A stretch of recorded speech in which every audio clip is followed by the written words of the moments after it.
Hello everyone, welcome back to WAAAAGH of Wonders 4. Vlad von Karstein continues his ambition of creating an immortal empire. Currently, Sylvania is on fire, but that's kind of the norm around the domain. And I have good news, everyone! A mod was updated, and our beloved consort is beautiful. The C4U mod hasn't been updated, but the Age of Fashion mod has. So this has all been jailbroken. And our waifu, Isabella von Karstein, looks a little bit closer to her inspiration. And she will be most likely using a sword and whip for her true weapon. There was also some, I don't know if concern's the right word, but Vlad didn't use a shield. He had two swords. I don't think he dual wielded, but he had two swords that he fought with. This is the only vampire sword, so that's why I started with it. We'll see if we make him a shock weapon in the future. And also, I got requests to make him more of a necromancer. And it is quoted, I believe by Nagash himself, that Vlad von Karstein mastered necromancy all on his own. So maybe we'll dabble a little bit over here. I still want to get a lot of his primary, base stats up. But we'll see how we feel as we march ever forward. Now, at the moment, as I mentioned, Sylvania is a little on fire. And I'm going to get knowledge extraction so we don't miss out on any more knowledge. Thank you for pointing that out. We do have a hero coming our way right now. Two, in fact. Hey, look, there's 300. With Awakeners, oh, goodness gracious. And there's one down here assaulting our soon-to-be vassal. We'll have to correct that. And I believe Grimgore has declared rivalry. We should probably... Oh, dear. This is pronounced preserving, by the way, not preserving. He's not a preservative. He is a preserver. Oh, dear. Is our... Why do we have grievances? Did it ever tell me that? Oh, Crusader. Alright, well. We'll restore that in the hope that he doesn't get too excited. Alright. Well, I believe we must return to our domain to stop all this badness. Diplov can expand, and we're going to go on here. I would love to get... Well, we can deal with it, I guess. We do get bonuses per research post within the domain, which is fantastic. And I can sacrifice some thralls. This is 10 thralls, so we can't do it just yet. But as soon as I can, I shall. What does this do again? I probably should get that sooner rather than later, huh? Okay. We'll get it.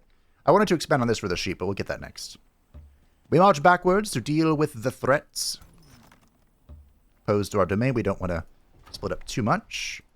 We're getting another scout to go check something out. We're getting our first mortalists.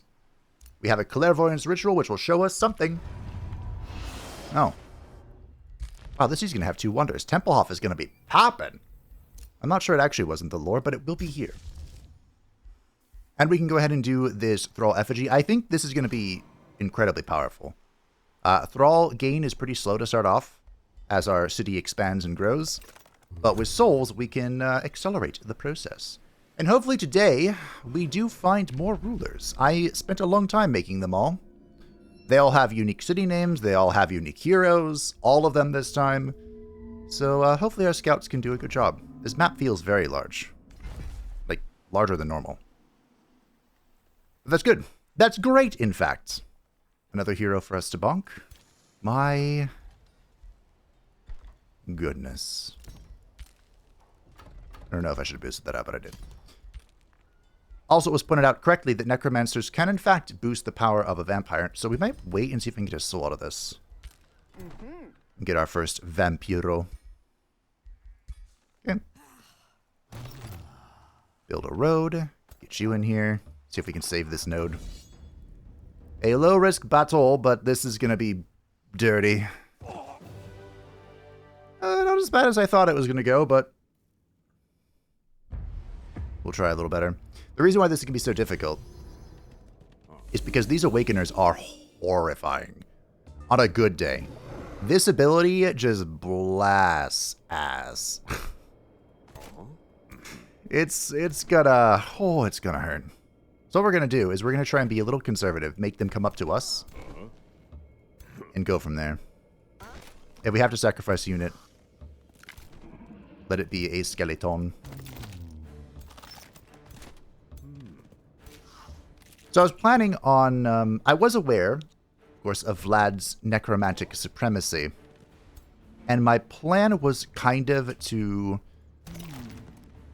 have his skills be based in his, you know, base stats martial prowess, so he can tank on the front line for all of eternity. And have items and signature skills supplement and represent his necromancy skills. Like right now we have a wand that lets us raise the dead. We can very easily use that to get this back up. I am very thankful the AI has chosen poorly. And we should... Oh, game.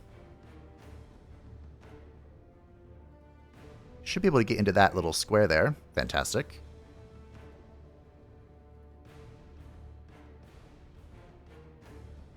Who wants to go in, though?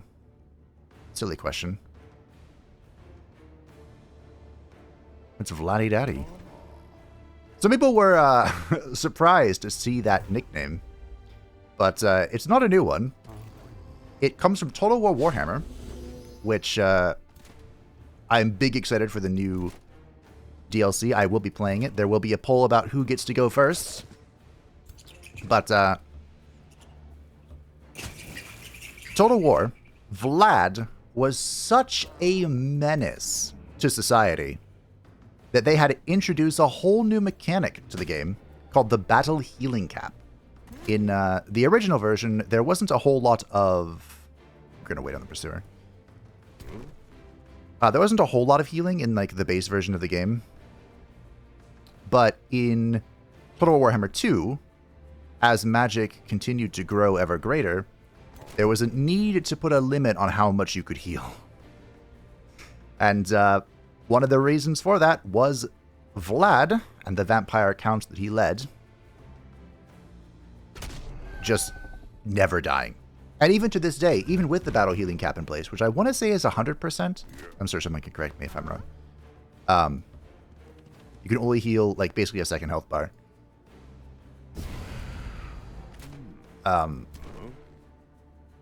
Even with that in place, Vlad is still an unkillable monster. In single player, the way we deal with him is by killing the rest of his army. We kill his army so that he just disintegrates to army losses. He's not really used in multiplayer. Well, I don't know if that's true or not. There's two versions of multiplayer. And the one I'm familiar with, Domination, he is not really used because he's not the killiest character in the world. He doesn't have a whole lot of oomph.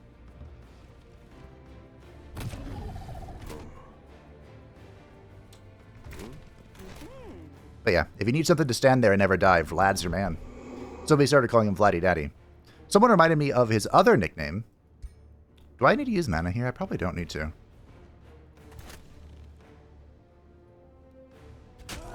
Which is Vlad the Chad.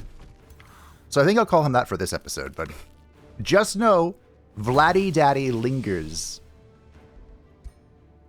Might as well. What's mana there for if not to be spent? Okay. Well, that went well. I think I'm happy with how this wins. These aren't battle mages, are they? That'd be... that would be a very unfortunate surprise. Nice. Hold on a minute. Wait one darn tootin' second. You dare use my own spell against me? Well, let's get the bats out.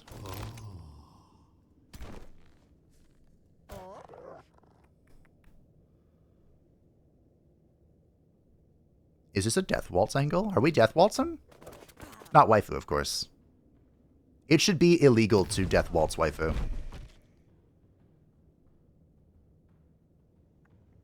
That might be a new rule to come up with. Waifu cannot be Death Waltzed, and all resets are viable if it involves protecting waifu.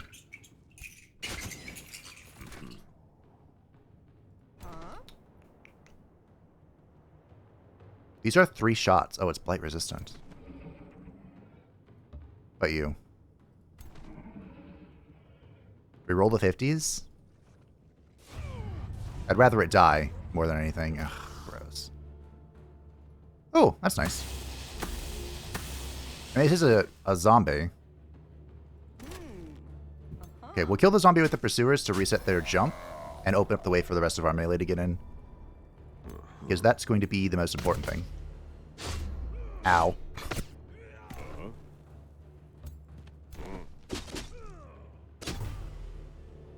You might need to, destroy him. Kill him. Kill him now. Although he's steadfast, so we can't. Get the shock boys in. We'll get these shock boys in. We could lose a monk here. That guy looks like he hits pretty hard. And we shall restore something. I would like my thorn bombs to come back, but I think I'm standing on them. Yeah. Yeah, I hate to see it. Alright. Wakey wakey. Eggs and bakey. Yeah. Alright. Let's see who gets punished. Ow. Ow. Ow.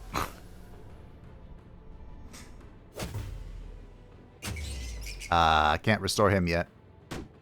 You dare stab my beloved consort? Well, I'll stab you back.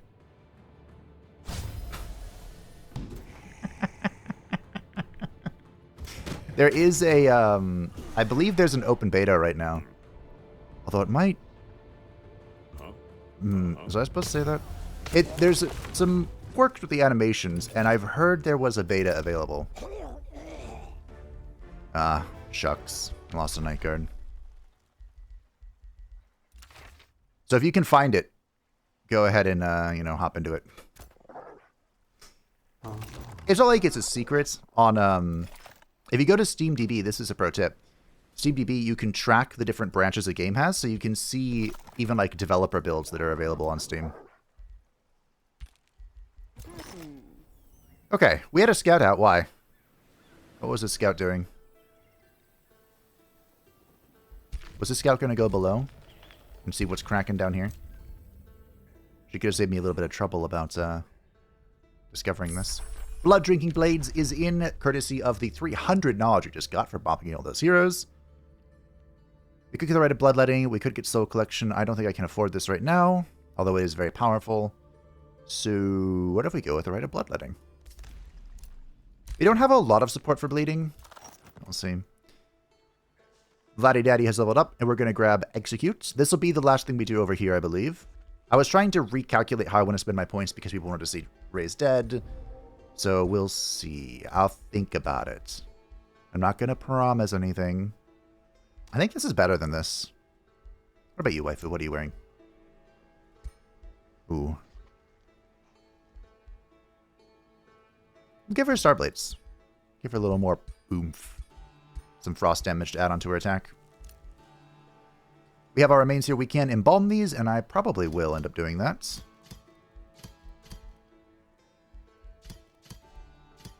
Wow, this guy's worth a little more. We could also sell them to recuperate some of our gold losses. We'll see. We can get a Necromancer out now as well. Yay, I'm being invaded from all fronts. Okay, I was really hoping to get his weapon for the skirmisher, but we'll figure it out.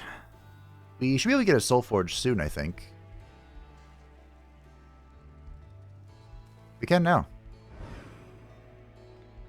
Of course, my city's on fire, so we're working on it. Am I being doubled? No. Oh, I thought they were gonna... Oh, Alright, well, let's see if we can save these. Can we save them? Now, Tier 2 is coming. That sounded like a threat. Tier 2 is on its way. And Tier 2, we're going to get a lot more powerful undead. Some fun little tricks up our sleeves, if you will. However, I also have a very controversial tome in mind to add to our survivability. We'll see, we'll see. I won't commit to anything yet. I like that this guy's alone. We might abuse that.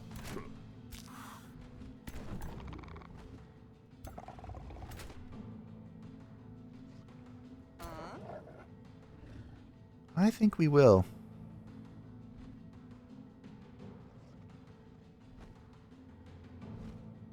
I think we will. I actually did it incorrectly this time. Maybe I should have canceled his defense mode first. Almost correctly. Do we try it? I'm a little worried.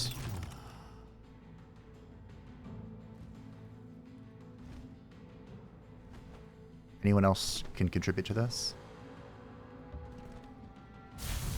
5, I'll take it. Can't quite get in range. You will protect Waifu.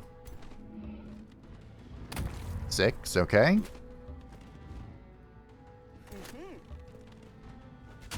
Eight, okay. We'll leave this as a low-hanging fruit so for them to grab. Death. It is the inescapable end. Alright. Cool. That's our first death. We got a zombie out of it. Now, was that too aggressive? We're going to find out. Oh, we're full speed here. They took the low-hanging fruits. I'm trying to play on the 2x speed here. Fantastic. Tumble, that's no big deal. That's fine. Are these bastions? No. Great. Cool. Well, this went well, I think. The question is, where does Vladdy Daddy go? And maybe I should have considered doing this because it would have resets. Thoughts and postulations. Go here. We might as well bat one. Can I break what she's hiding in? Or maybe I'll just bite her. That's what we'll do. Just take a chomping. She's in death range. She should be careful. We can have the bats go tie these up. We're not even going to attack. We're just going to be in the way. It's going to be annoying.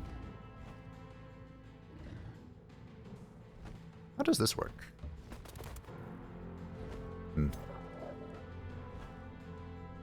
If I had broken that,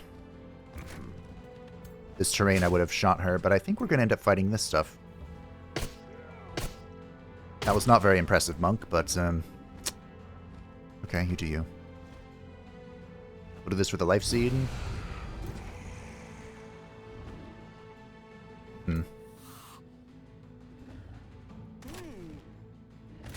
I'm certainly not impressed. Mayhaps Waifu can come over here and change my mind, as it were.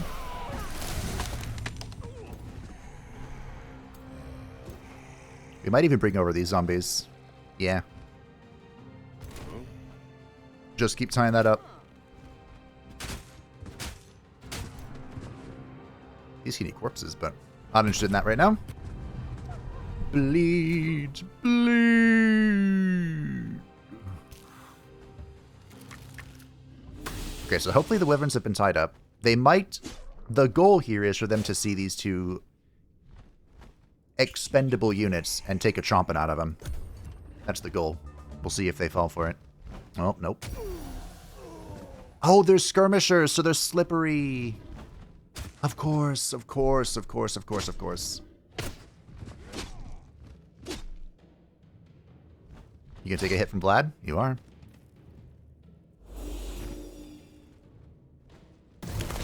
Okay. Thank you for the healing. I think the, well positioned, but not enough. I think the... Oh my. Alright, well. You want to slip away? Slip away to death.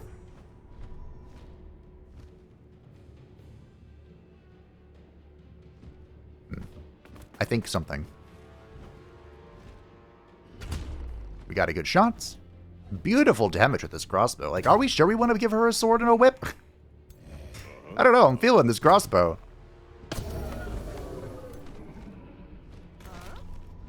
I think the Mortalist's life seed is pretty good. We've done pretty well with it so far. I do think their damage otherwise is a little kind of whatever, but hopefully we'll level them up and get a different perspective. And we don't have any necromancers to restore our fallen units, unfortunately, but we will soon. We will soon. Actually, I could draw this out a little bit and try and get Vlad over here to resurrect it, but... Oh! We only fell in the mortal, which is great. It came back. Free knowledge. This, unfortunately, does not have a hero in it, and it is going to be annoying. Do we just rip it? I think we do. The Sundering Scorcher. Okay. We currently do not have a spellcaster, and we're not going to get one unless we resurrect one. We reanimate one. This made sure it could be a problem. Yay, challenging plus! 2 times speed fade. 2 times speed. So we're pretty much trying to bait out the... Oh, that's a... Hey, these explode. We don't really want to be standing in that.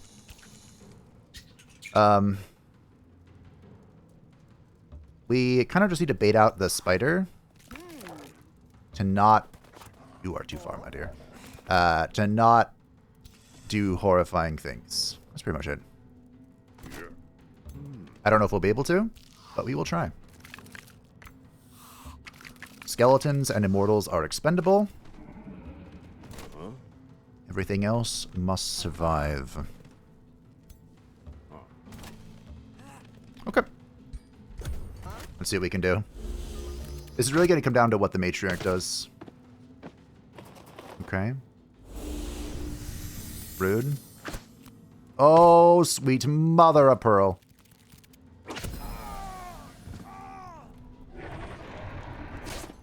Okay.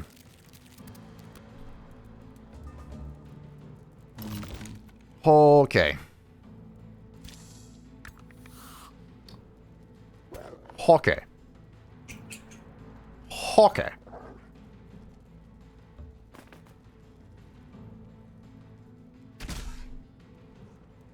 So we're going to prevent her retaliation by snapshot. I really like that talent. I don't think I've taken it before, but I'm a huge fan. We don't have soul overflow yet, which is very unfortunate. Can I really not attack in... Oh, dear. I need to kill this at all costs, so I think we're going to have to leap into this and just full punch into it. This is probably another death angle, honestly. We're going to have to rely on it again. Death! It is the end. We can do this first. It is the inescapable end. Fantastic. Cool. Now, we don't particularly wish to hit our own immortals here. We want to get back here and thrash the true threats. This might just be an attacking angle. Yeah, we're going to be flanked by this thing, but I think it'll be okay. I hope anyway. I think we're going to have to let these bats take a hit and get onto the nymph. Are we resilient in this playthrough? I don't remember. This is a real unit, so we'll get the Death Guard, or the Skeleton Militia on it. Mock imitations of the Death Guard.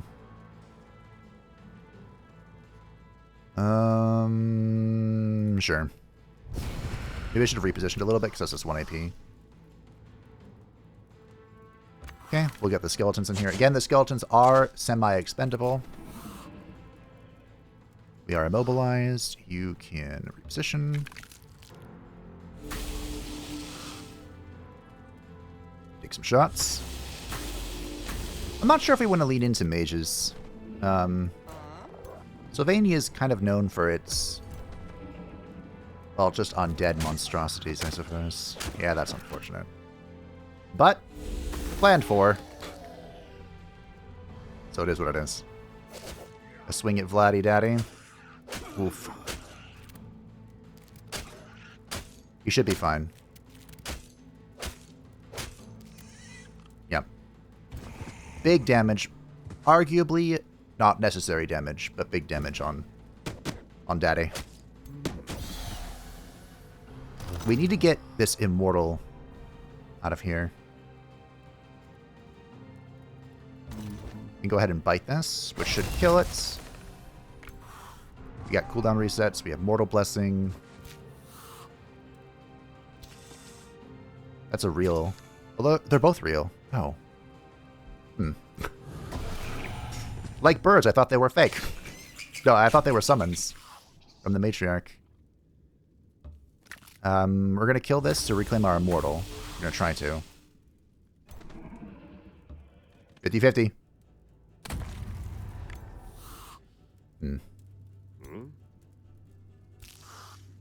You have failed me for the last time. Waifu, it's all you. Every time! Waifu has never failed me. Never let me down. Never gonna give me up. Which is lore accurate. Never gonna let you down. And never gonna run around and desert you. Alright. We lost a Skeleton Warrior, but I think other than that, this was a successful brawl with a tier 4 unit that we can take to the bank. Those are the vampiric spider hatchlings we can get from our Soul Forge. Now, I don't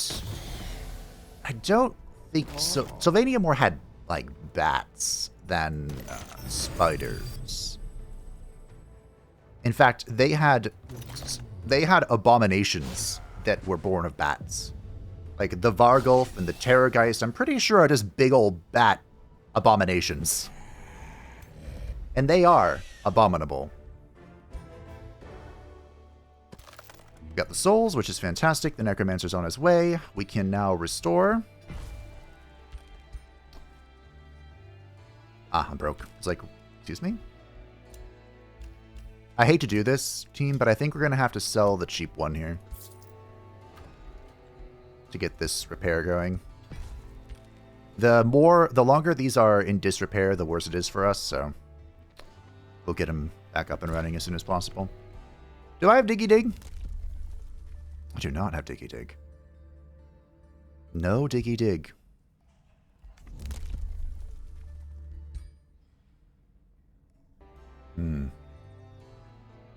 Okay. I just got over here, didn't I? Gemkeep belongs to the Orcs. I think we'll chill here in Diggy Dig next turn. Diggy Dig can pull up a lot of resources. It can also pull up a lot of bad things, but we'll take the good. Alright. I think we position ourselves to come save our vassal.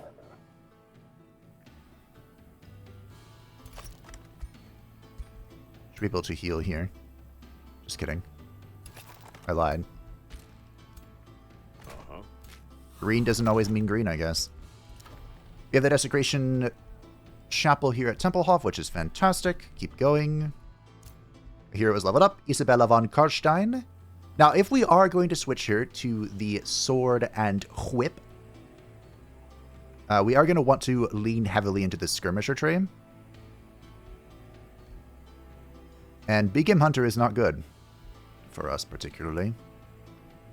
It could be okay, I guess. Yeah, I think we just stick with this for now. And we lean heavily into the Skirmisher tree.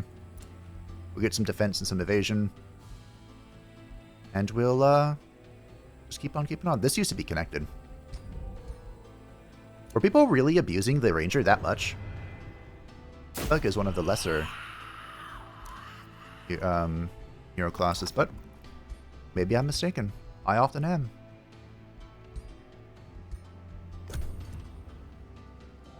Now, will we have any friends in this campaign? I'm trying to think. There is... Yes, but it's not a lore-accurate friend.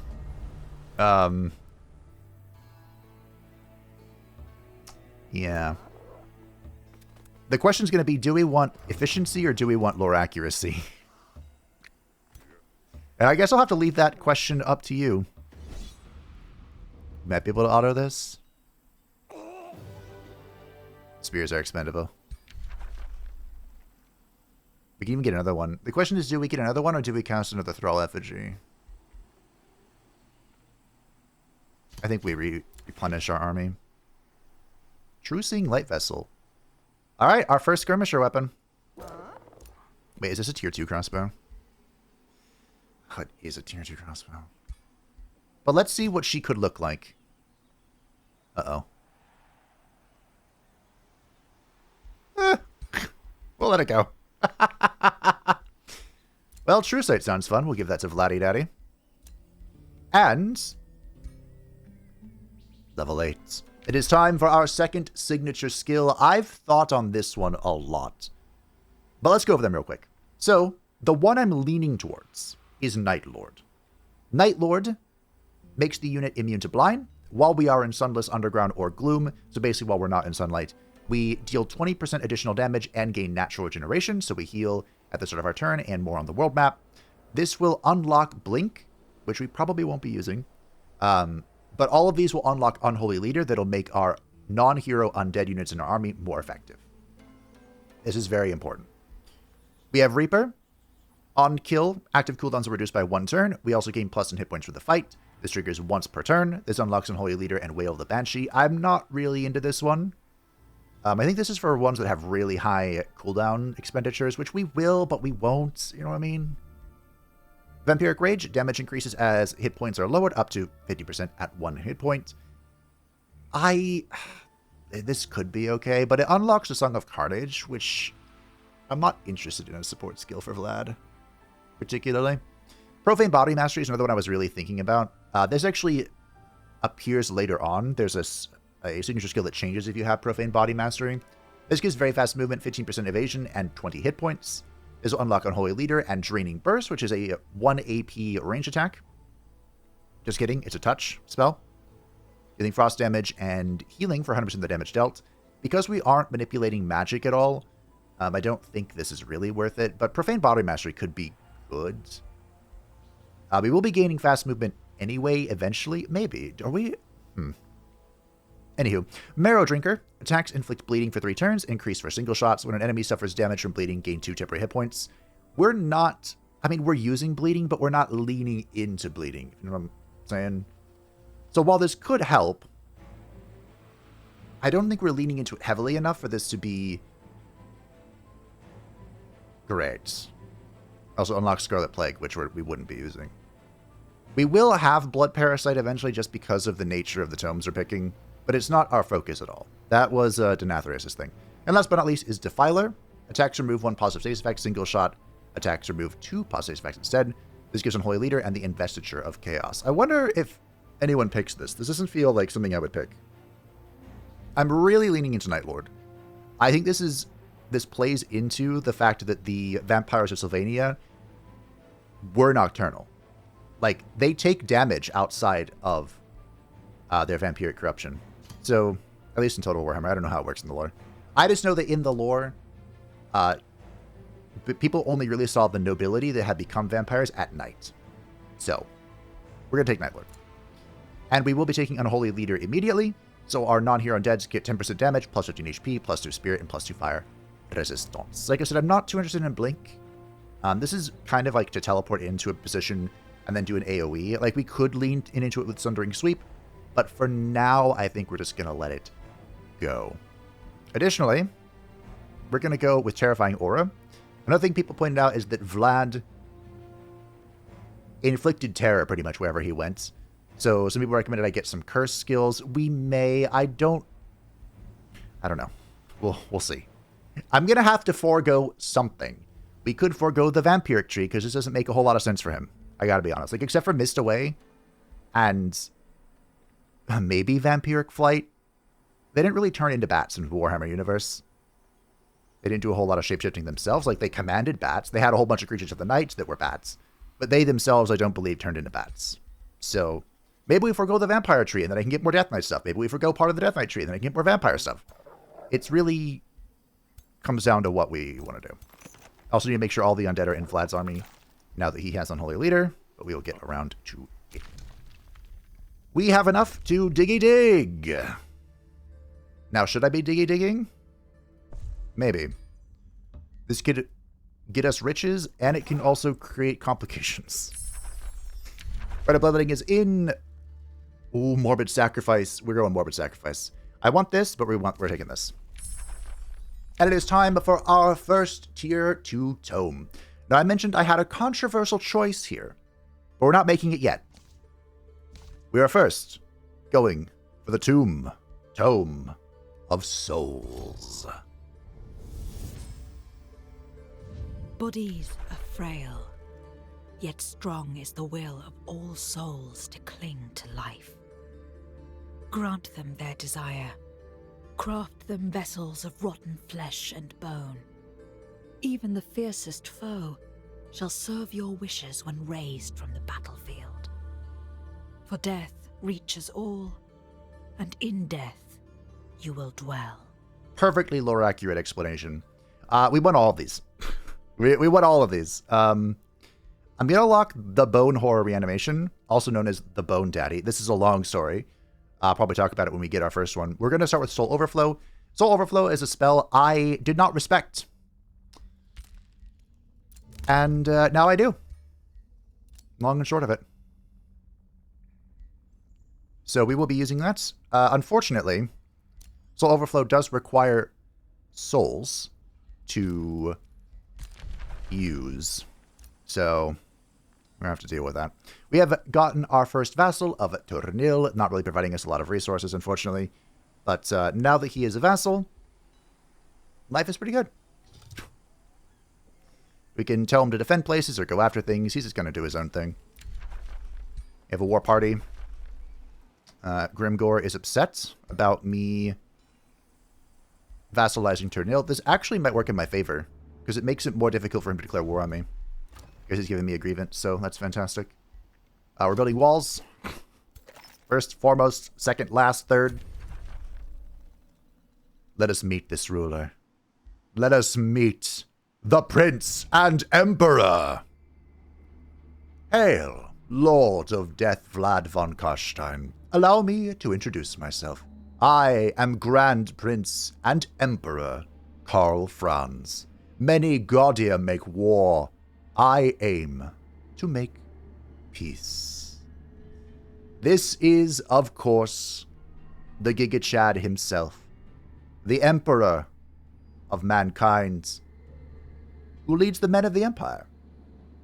Despite being the son of the previous Emperor Leopold, Karl Franz initially held no desire to succeed him following his passing, but the mad Count of Averland knew he was destined for great things. After thwarting the changeling who had taken the form of the most likely candidate, Karl Franz won the Elector's Count's votes 9-1.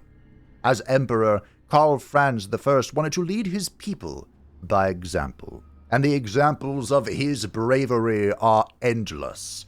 He fought alongside the King and the Wood. He assisted Nordland from Norse raiding, led the Reiksguard to victory over Bretonnian knights, stemmed the tide of Spleen Ripper's war, thwarted Vampiric Coven, shattered Morkalhai's skull with Galbaraz, destroyed countless enemies of the Empire, and both the College of Artillery and Magic have thrived under his watch. Some whisper in hushed tones that the Prince and Emperor must be the avatar of Sigmar. I threw in that final bit there. So, Karl Franz is a Giga Chad. And in the End Times, which we don't talk about, he was not initially the avatar of Sigmar. There was like a Mary Sue type character that came in. And then that character died. And basically Karl Franz gave up his body to Sigmar Heldenhammer. And he became one of the incarnations and whatever. But anyway, we don't talk about the End Times. We're moving on with this. The men of the Empire are feudal aristocracy. Even though they have an emperor, like a monarchy, they can rally behind. The Empire is ruled by its elector counts. It's 10 elector counts. So they all have to support the emperor. So aristocracy makes the most sense. And I think the AI does better with aristocracy than monarchy because of the tier 3 unit almost exclusively. Chosen Uniters, Adept Settlers, both very true for the Empire. They are strong with defensive tactics and mount masters because they have a lot of cavalry. They have like, oh dear. I don't even know how many Knightly Orders they have. They have a ton of Knightly Orders. I would give them a gift if I could, but unfortunately, I'm a little preoccupied. So, Vlad had an interesting relationship with the Empire. Of course, he wanted to take it over. And if Karl does become our friend for a little bit, that will be a temporary friendship. But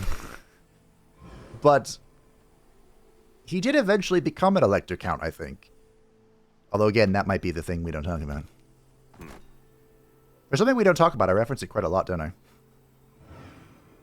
I'm mostly joking. Like I said, the End Times had a lot of cool aspects about it, but the fact that it was the end of fantasy, it hurts my soul, you know? The air starts to sizzle with arcane energies as Isabella von Karstein enters your throne room. Your magecraft is awe-inspiring, O Lord of Death, Vlad von Karstein. Is it? She says with a respectful voice, as your humble servant, I seek to emulate just a fraction of your powers. You are a Gaudier, capable of raising wizard towers that pierce the sky. I am but a simple mage. Are you? Yet I dream of a channeling tower where sorcery can be practiced by the initiates of the arcane, to the glory of our Lord of Death. Can I build a channeling tower? Will you construct the conduit Isabel? Will you construct the conduit Isabel needs to harness? Sure.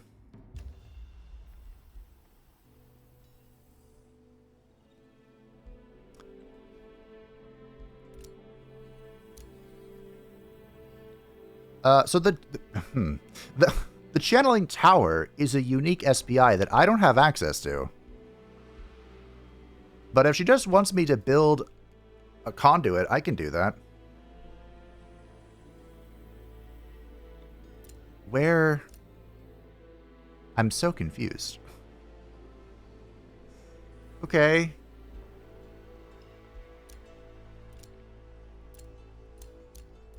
Let's just build a conduit and see what happens. We could build one here, but like I said, I want this farm. Not that I can use it right now. Alright, let's see if this completes the quest. Drawing astral energies from the conduit you constructed for her, Isabella von Karstein has finalized her preparation to shape the channeling tower. You have empowered me, my Lord of Death, she speaks with confidence, her eyes flashing with blue light. The astral flows, they surge through my body. The mana, it runs through my veins. I must unleash its creative potential while the vision of the channeling tower is strong within me. Vlad von Karstein, please. Isabella von Karstein has the urge to release her astral energies and create the channeling tower at your will. You create the channeling tower for one-time free construction in one of your cities. Oh. And now she wants me to build it. I see.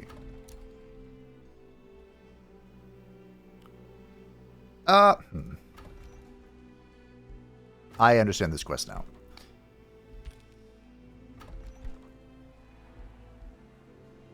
It just costs 0 turns.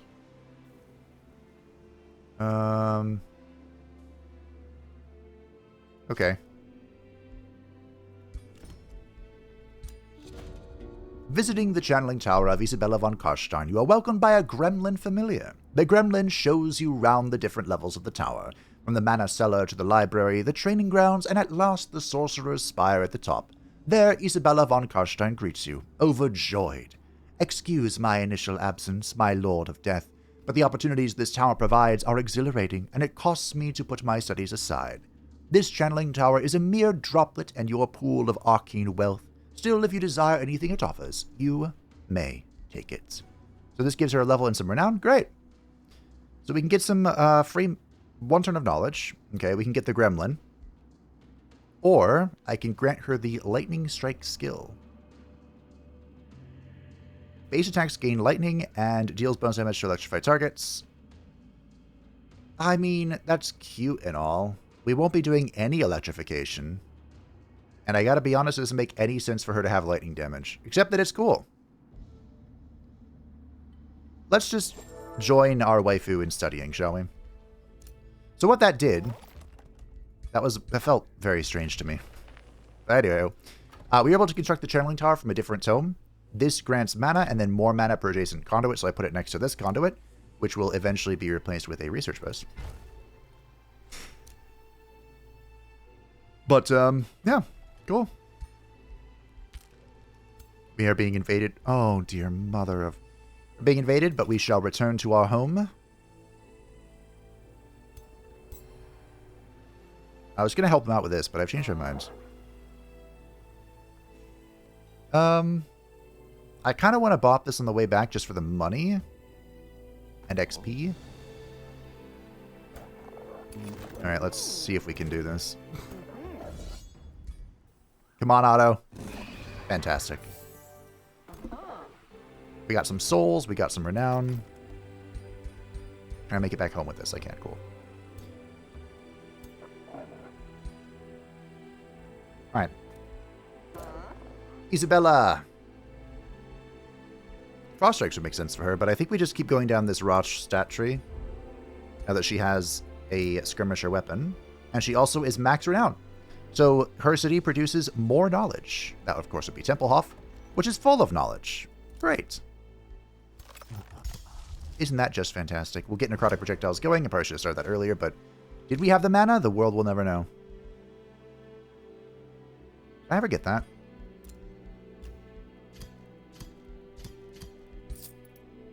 The fact that I can do that for free is pretty good. Alright, we'll get this next as well. We can also go Morbid Sacrifice, which is huge. Like, I think that's going to be the most powerful thing about this faction, honestly. I might get a set... Oh, no, I'm broke. Oh, we met somebody. We have 2 stones, right? Yeah. We'll see who I met with these guys. The hooved Reavers. We also have enough... Nope, we're 1 short. Ooh. Countess Clarissa Keeler, the free city of Dole-Mekraz, greets you with a stern face. What do you want on this realm, Lord of Death Vlad von Karstein? Conquest? Pillage? Destruction? Our weapons are sharp. Our mage locks are readied. We will fight you if we must. But let us not grind ourselves to death. A peaceful solution would be more practical. Do you not agree? Tier 3 city. Unfortunately, they are good, which causes a few problems for us. We have a stone at the Dream Vault. We could take this out now. It is unfortunate that it's right next to Bonded Vassalage, but if we can get started on this, that would be good, I think. Maybe we can make it happen. Maybe we can not. We may get pacification. We may not. I have plans and schemes, but we'll see what comes of them. And we, of course, have the Merchant of Mounts. Scouts report that a beast wrangler traded the wilderness for your domain and has set up camp northwest of Terranil. We have not seen him yet with our own eyes, my Lord of Death. You detect admiration in your scout's voice, but we have found his camp and the many creatures he keeps there. The Wrangler Ogre has a reputation for selling them as mounts to whoever has the coin for these prized beasts. you consider what additions would benefit your stable. The Beast Wrangler is expected to reside within your domain for 15 turns. So, the Beast Wrangler has some very expensive and fun choices. We can get individual mounts. This would be so funny. We can get individual mounts for heroes. He's currently offering the Swiftfoot Raptor mount, which gives Slippery. The Graceful Judge mount, which gives us the Touch of Grace. The White Wolf, which I believe Waifu is on. The Fire Wyvern.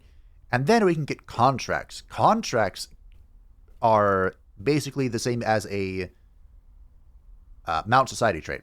So this would give all of our cavalry this particular mount, the Celestial Griffin or the Elephant, and turn all of our optional cavalry into mounted units. I don't think that is appropriate for us. Sylvania did have, or the Vampire Council General, did have a very powerful knighted force. But this is mine, gold mine. You can't have it. The Blood Knights. But I'm not sure I want to really pursue that at the moment. We'd probably go for the next Vampire Council, if I had to be honest. There's too much I want to build and not enough time to build it. Blood Altar would be pretty good as well. So much to do, so much to see. No card projectiles is in. This will give our battle mages, support units, range units, and skirmisher units a chance to inflict decaying over time. Which is okay. Free damage is free damage, you know what I'm saying? We probably want to go blood drinking. I mean, maybe that bleed thing would have been good with all the stuff we have going for us. We get some cheaper units. These are our culture. And there's a bat. Should we get the bat? We could get, Pack Leader would make sense for Vlad, I think. We could get it. We need to get a Holy Leader for you. Is that... I think that's tier 2. This one. I think. We just go, Add up to Shadow, I think it's called. Basically, all of our heroes need to have... Oh dear. Need to have... Really? I want to watch this. All of our heroes need to have Unholy Leader. Which again, we're going to be lacking heroes for a while because I'm going to do lore-friendly stuff. So my plan, I may just get some random YOLO nobodies, but my plan is to collect heroes from the other characters I've created and then raise them.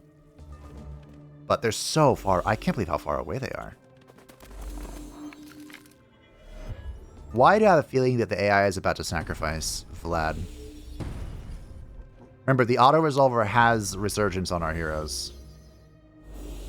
I do that mostly for the AI.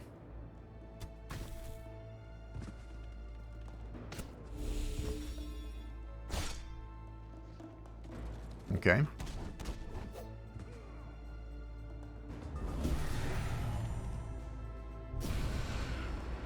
Very nice. Not strengthening Vlad feels like heresy. Or Waifu. He can strengthen Waifu. What is that? Oh my goodness gracious. What are those? You try to execute at 80%. Oh my goodness. Unbelievable. Disgusting. Dishonorable display.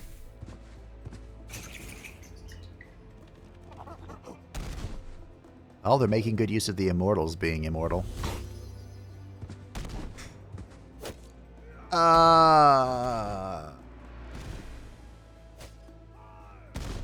am I linked to?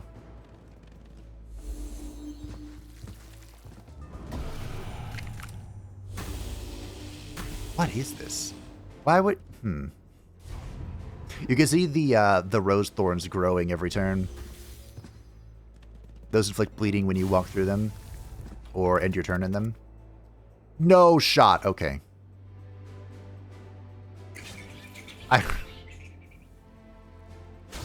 Thought she was going to stab him. I mean, to be fair, she can stab people now. She is a skirmisher. A skirmisher proper. See, now would be an okay time to pull the execute. You've put Waifu in danger, though, and I don't know if I can forgive that.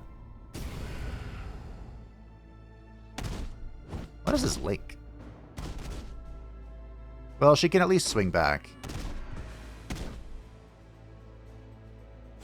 It's so funny they hold the weapon like that. Like I said, I think a fix is in the work for that. But we'll see.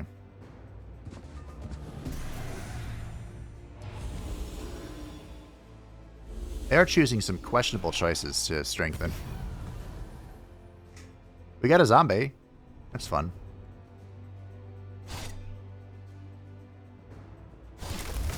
Kaboom. Okay. Heal Waifu. Waifu got the heal. Fantastic. That's one thing I don't like about Life Seed. It can be a little unpredictable who gets the heal. Also, wasn't it heal 2 targets, not just 1? Bastions have 2 retaliations. Disgusting. Does that mean these guys have super growth? I wish I had checked, honestly. Maybe I'll get a raise offer here. We can check.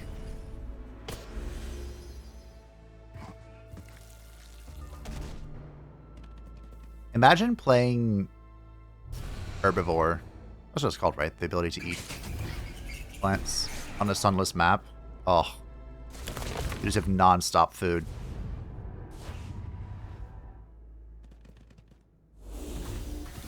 Someone did some really funny art of like what happens to a goat that eats the blood plants. I showed it off on the dev stream. Oh, wow, Execute got resisted again. Why are you howling? I'm actually shocked that Execute was resisted. That was the proper time to execute game.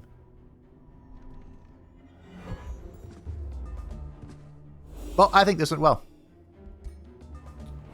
They did much better than I anticipated. And I gotta be honest, I'm not really sure why. But they did. Well done. So much knowledge. Endless knowledge.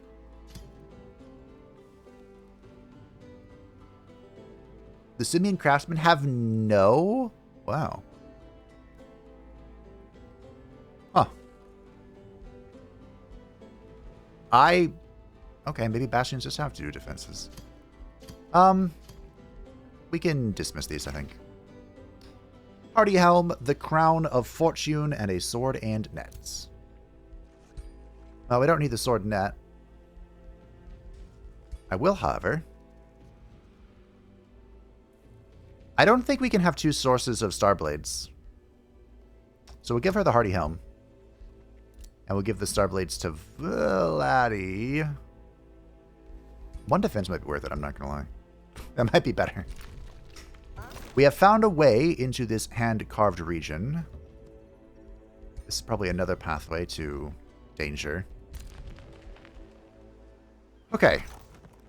We're alive. We're healed up. Life is swell. We're still healing. We have Soul Overflow. Fantastic. We have the Bone Horror. The Bone Daddy. We have another Invader, which has ended up being led by a hero. I would like to clear this, but I think we're going to deal with this first.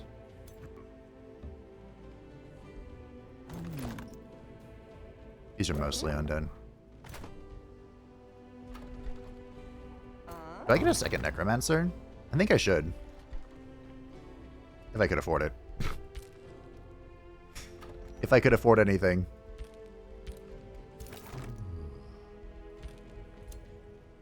Am I selling corpses? That doesn't sound like something I want to be doing as this particular culture, but I think it's something we are doing. Work on a second Necromancer. Okay. We've gotten a Pact of Loyalty. Whoever this is doesn't seem to be going up too quickly. We just need to keep an eye on this. This is a tier 4 city. Or tier 3 city. Close enough. If we can get them on our side, that would be pretty swell. We do have another city we can get. The plan was to absorb Ternil. Or integrate them. But I'm taking my sweet time establishing my domain. Maybe before I cut all this open, I should come back up and... Because I think there's some pickups in the water. Oh, hey, the bat's in. You're not undead, are you? You are undead. Fantastic. Marvelous. We have seen the Shrieking Bat and used them. They basically have a chance to repeat their damage, although it's half of it. And it gives some morale loss, so good fun. We have the Blood Drinking Blades ready. I remember to cast it before fighting. This will give all of our melee units the +1 damage, and when striking units with bleeding, they heal for temporary hit points. Maybe I should have gone... We will get Flesh Carved Runes going as well. This doesn't inflict bleeding, does it? No.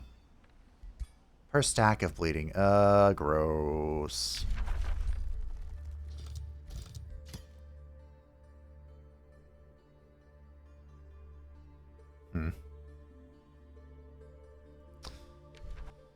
I mean, I quite like Nightlord. Maybe it doesn't matter. I like Nightlord. I shouldn't second guess myself. This is another handcrafted region. There's lava here. There could be a prison here. I haven't seen a prison in a hot second.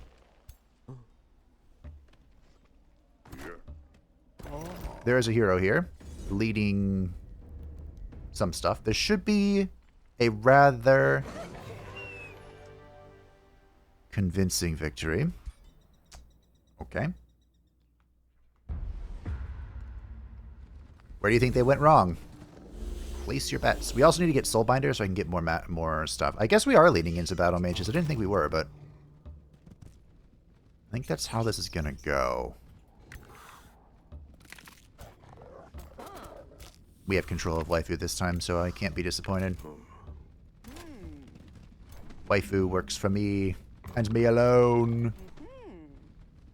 Do I have any frontline over here?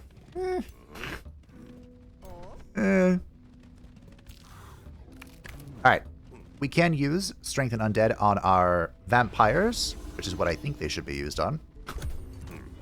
Both Waifu and Vladdy Daddy.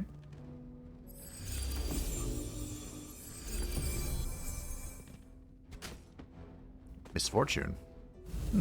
Okay. Miss me. Okay.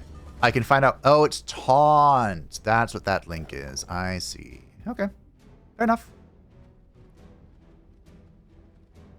But we'll come in here from the rear. In the rear with the gear. We could move in, or we can just shoot him. Which is what we're going to do. We can even take a leap. Get our full wombo combo on them. Our monks are not impressive, but it's alright. Not everything has to be. Vladdy. We'll get you in here. Now, these are battle mages, so they will be able to fight us in melee. Get our little squeaker out here. Now, we can use our new spell, but I don't really see a great opportunity for it.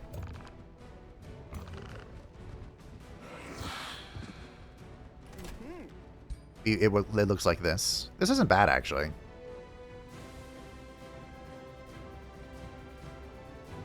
Okay, I'll try it. I don't know if... I wouldn't say Vlad used a lot of, like, blood magic-esque things. I gotta be honest, I'm not sure if anyone did besides Neferata. But, okay. We have some. So we should use what we got, you know? If we can kill this. No, not even close. Way too much armor. Way, way out of bounds.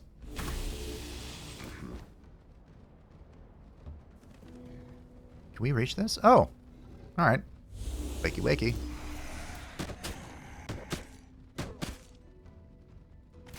Not too shabby. We'll hide in the bush here in case this guy decides to attack. He's probably going to all hit Vlad, let's be honest. There's a reason why I kept Vlad with his 1 resistance robe. What just happened? Ah!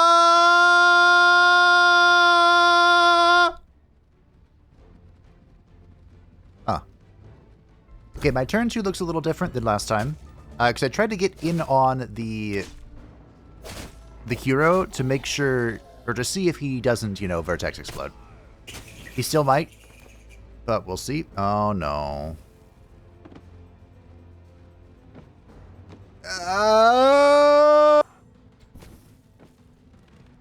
Okay.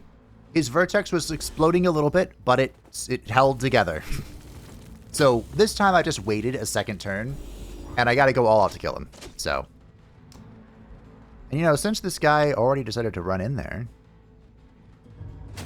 maybe we'll do some magic. He doesn't appear to have a retaliation attack. Oh, she's an archer. Okay. So how do I want to do this? We need to kill him. We need to keep our lines secure as well. I can't just full commit to deleting him, even though he is a pain in my butt. Although I am considering it.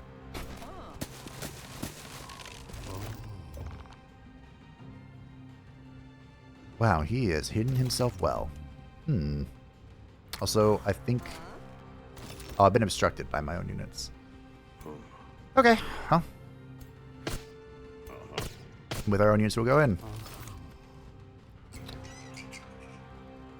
Uh-oh. I need to kill him now, game. He cannot be permitted to survive. You understand, right? How do I get Vlad in there? I might be able to get Vlad through here by killing this thing. Uh-oh. Also, should have done this first. Waifu might be able to do something. Hold on.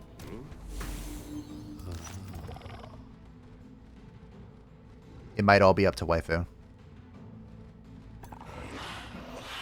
But just be honest, that wouldn't surprise me at all. Alright. Death! It is the inescapable end. Okay. We'll swing with bats.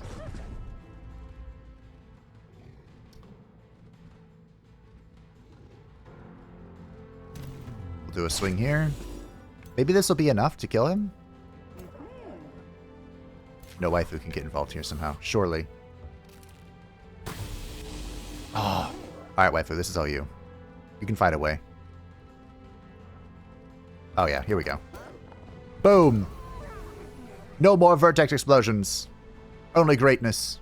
Only glory. Double kill. Okay, great.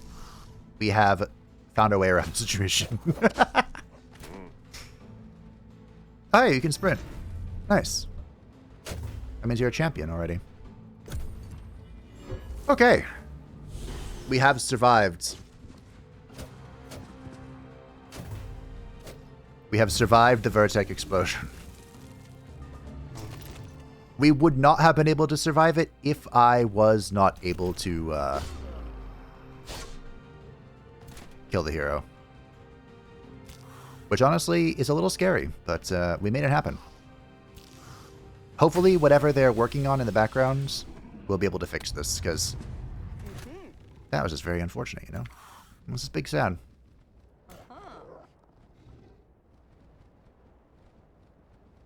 I think she can go tie this up. This is a situation where it feels like it's fine to have her go tie things up. 1, 2, 3. The enemy wavers.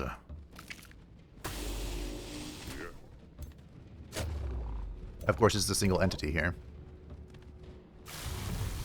that is battle mage, so it doesn't really care about this. Did I just get stunned? I think I did.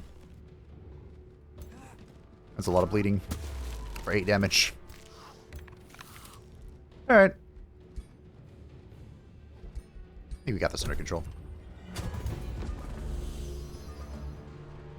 Very nice, very nice. We can let this run. Actually, you know what? No.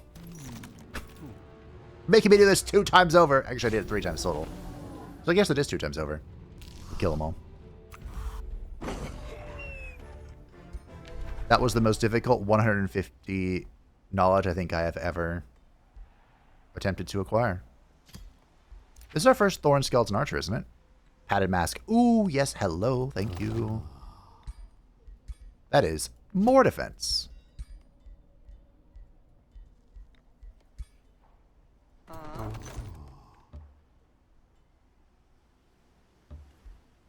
Vlad does not have a mount. Actually, in newer versions of the game, he does have a mount.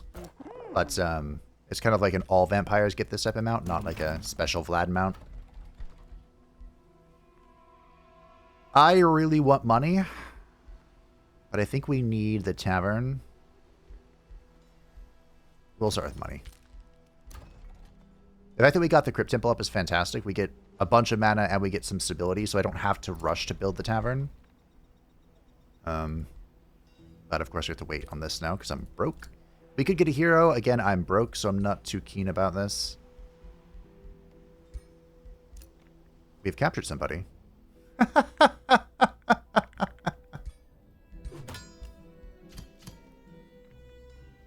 hope I wasn't trying to befriend this culture because they would be mad about that.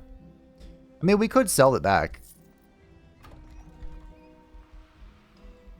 Again, I don't like selling, but we are, you know, in a situation here. We're evil. Shocker. Oh, Franz is mad at me. Franzy boy. He's suspicious of me. He's threatened by me. That's odd. I am in 9th place. I am in last place. Prince and Emperor. My Prince and Emperor, you have bigger, different problems to deal with. Uh-oh. You're angering me, Vlad von Karstein. I'm warning you, if you keep going like this, I'll see an end to your reign right here. Yeah. Some would consider your course of action deeply unwise, Vlad. Especially if you'd like to avoid vexing me. Wait. I forgot to mention it. Franzy Boy is an authoritarian diplomat. So he likes empires with a single race. He likes empires with a stronger military. He dislikes empires with good relations with free cities. He dislikes empires that have many alliances. His strategy is to form alliances, to never break treaties, to explore, and to expand. So if we could befriend him, it would be, the AI would be very uninterested in breaking it. We are going to sell information about the Beastie Keepers. Because I need every drop of gold I can get. And, yeah, we'll keep on keeping on. I want to build a road here. I am resisting the urge. Every brick is 3 gold. Okay, that's unfortunate. So, I think one of these is coming at me. So we'll let it come out, we'll kill it, and then we will, hashtag deal with it. How are you? Are you different at all? I think you just shoot. Yep. This appears to be the same. Okay. We're just healing up. The Bone Horror is done. I really need this. Why can't I summon a Banshee? Oh. Oh, right. Banshee got moved. That's right. We could get the Feast of Souls. I don't think we want that. I think I want Soul Collection. We're going to need souls, a lot of souls. But man, I can't really afford it right now. I would love to shuffle for,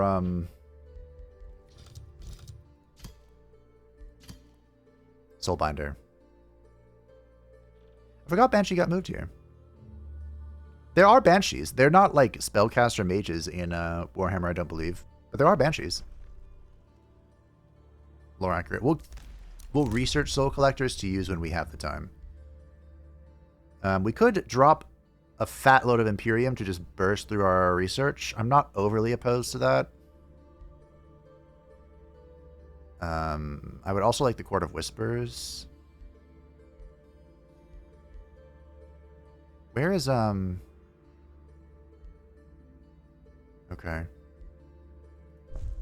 Grab the Court of Whispers, and then we'll grab All-Seeing, and then we're going to save our Imperium for a city, because we need our third city up. But now...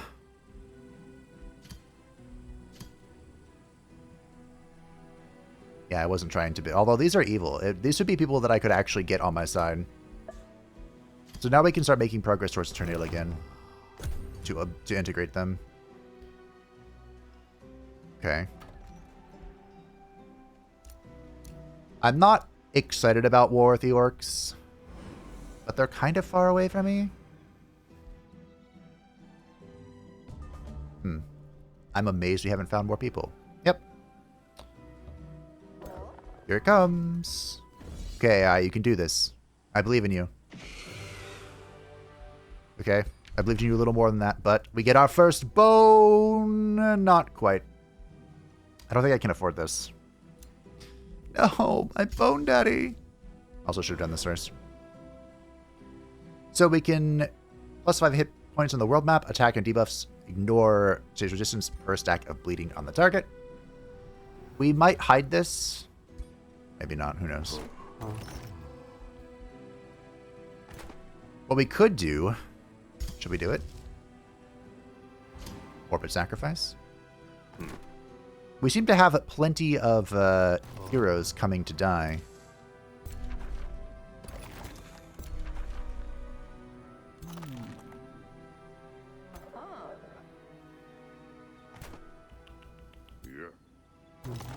Maybe we'll do it.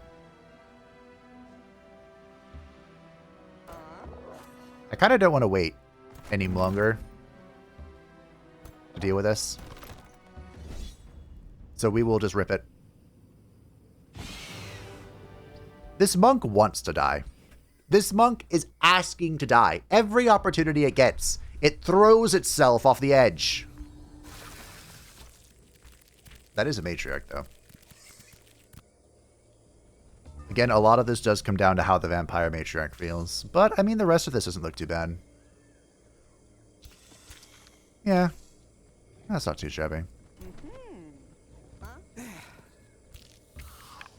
The Mortalist is mostly here just to apply her healing, I think. Buff Vladdy Daddy.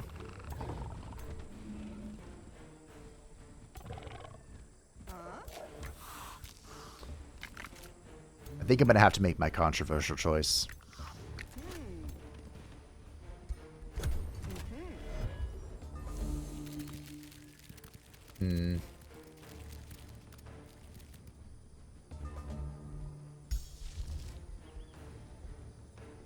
Soul Overflow is 15 souls. The reason why I wanted this so bad is it's in a 1 hex radius, gain 1 strengthened, 20 max hit points, and remove negative save effects. It could be a lifesaver.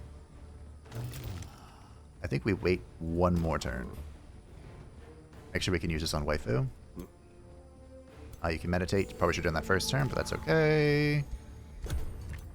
There is also a positive right that I would like to research.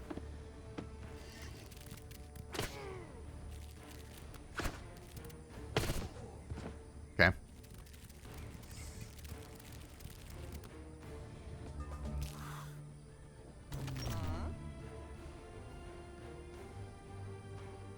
Is this not bouncing? Okay.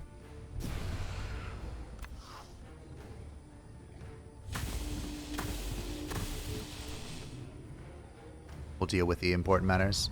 It seems to do a lot less damage. Resist the echo, resist the echo, resist the echo. Okay, great. Not overly impressed by that performance. Let's buff Waifu.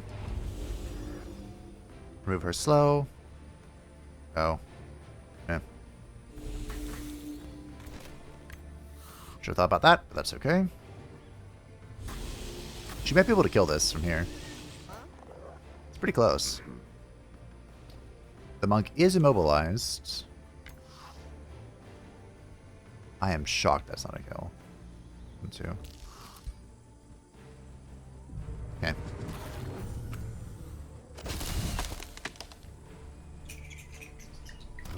Waifu might be able to get it now. Oh, it's so close. So close. What about you?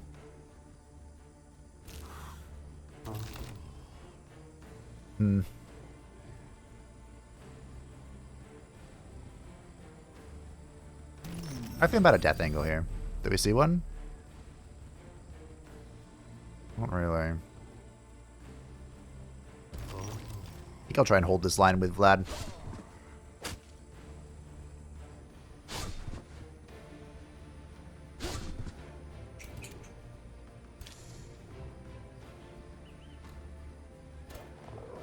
You can do it, Waifu. I believe in you. Let's go.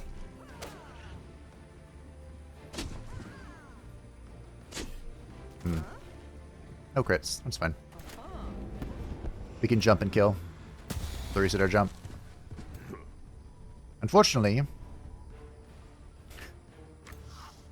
the monk meditated where, well, even if I meditated, I wouldn't be able to do anything. He's immobilized. Not my problem, honestly.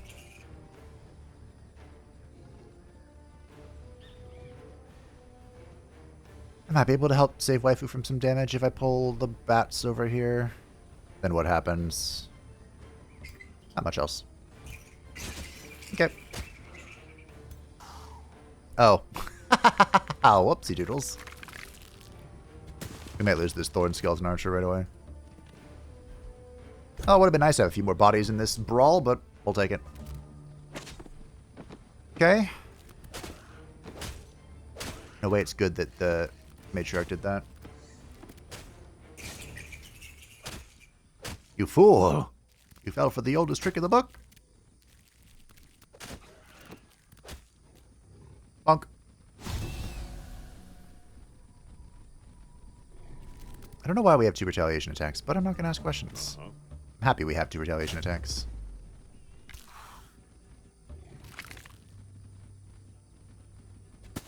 Not a lot of damage there, but I'll take it. Alright, let's start beating on the Matriarch. My battle mages do a surprising amount of damage. Maybe we should focus on battle mages. Wasn't really planning on it, but maybe we should. I think I'm going to unfavorite Death Waltz, because we don't really want to use it if we don't have to. We can overflow here. Waifu can snapshot the skill. And then she can find a nice little flanking position. I don't know why that's 50%, but I believe in her. See? It was a graze, but we take it. I could have leaped here, actually, gotten a flank. If it would have been the optimal play.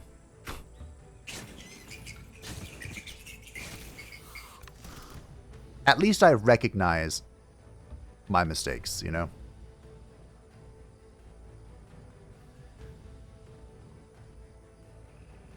Okay.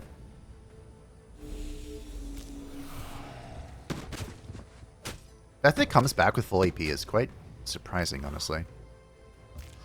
Good, but surprising.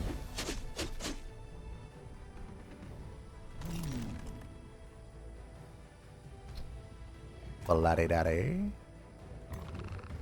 No, come back. Vlad should be able to wipe this up. No big deal. We'll go 65 here. That should secure that kill. could have used the bats here for a little bit of extra damage, I think.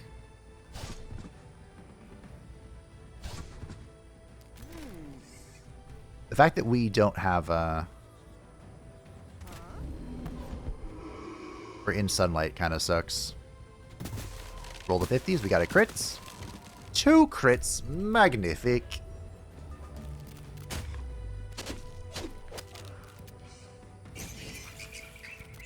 Oh, went for the pursuer. That's okay. They took the bait and attacked the skeleton who was flanked. Kaboom.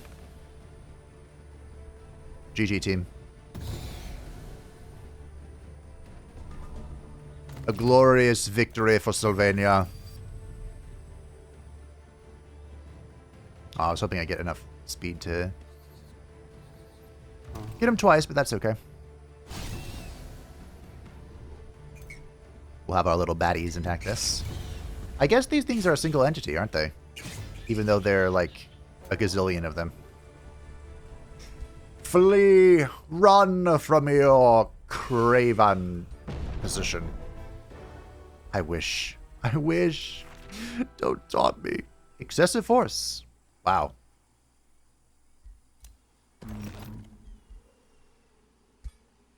I mean, I could give that to Vlad. We could also make another city here. There was... someone mentioned that one of the vampire count domains had like a thriving port city. Oh, there's a free city here. I don't remember which one it was. This was always going to be my next building. I never cleared it, though, because I'm a little busy not dying. Vlad is going to get Unyielding. This is very important for not having horrible things happen to him. At the start of his turn, he will dispel 1 negative status effect.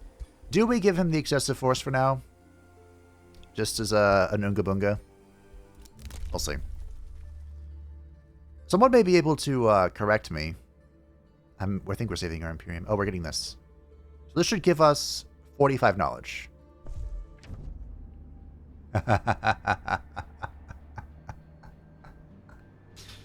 Well met, Lord of Death, Vlad von Karstein. I am first of Astral Blood Blint, the Underbite. Prove your strength to me, and we may yet conquer this realm together. My friends, the realm's other elder vampire, Blinty Boy. He leads the enthralled halflings. Blint the Underbite is an anomaly upon the world. A long time ago, in a realm far, far away, a humble Mulkin advanced the world's sorcery by leaps and bounds. In time, he aimed beyond the stars themselves to ascend to the heavens above. To generate enough power, Blint created a fracture within his reality and drew from the void itself. He was dangerously close to unmaking everything when the idea crossed his mind to wield the forbidden power of blood. Although he preserved himself, all life had been drained of his world, beginning his long voyage through the cold dark. He has now arrived on Malice, a peculiar world with curious inhabitants and chaotic winds of magic to draw upon. He observed creatures who were similar to him, called vampires, and chose to enthrall an unsuspecting nearby race that had recently gone through conflict. Though the halflings are small in frame, lackadaisical in nature, and inept in magic, it will make his tyrannical grip upon this world all the sweeter. So he has taken over the halflings. In Warhammer, the halflings are a very, very minor faction, but they are a part of the Empire. They live in the Moot, and the Elder of the Moot actually has an Elector Count vote. I don't believe he has the authority of an Elector Count, but he gets a vote and stuff. And they went through the Halfling Rebellion was kind of a ridiculous story that I actually incorporated in a few characters. But This takes place, Blint took him over after the Halfling Rebellion, which I think was caused entirely by the Halflings didn't want to build a river over the River Stir, and the Mad Count was like, well, that's treason. And he started killing them. Pretty sure that's what happened. But anyway, he is our Cult of Tyranny representative, so he is the opposite of us. He is Apex Predator and Subterranean Society. His traits are Underground Adaptation, Hideous Stench, Poisonous, and Careless. So he is using a flaw to get more ridiculous traits. He has transformed the Halflings into something truly hideous. The accursed foul creatures. He himself is a strategist warlord, so he likes empires that have summoned units. He likes empires that have defeated other empires. He dislikes empires that trade grievances. And he dislikes empires with stronger research. He is driven by war. He will never surrender. He likes to exterminate and to expand. And currently, he is our only friend. Do we befriend Blint? You know? Maybe.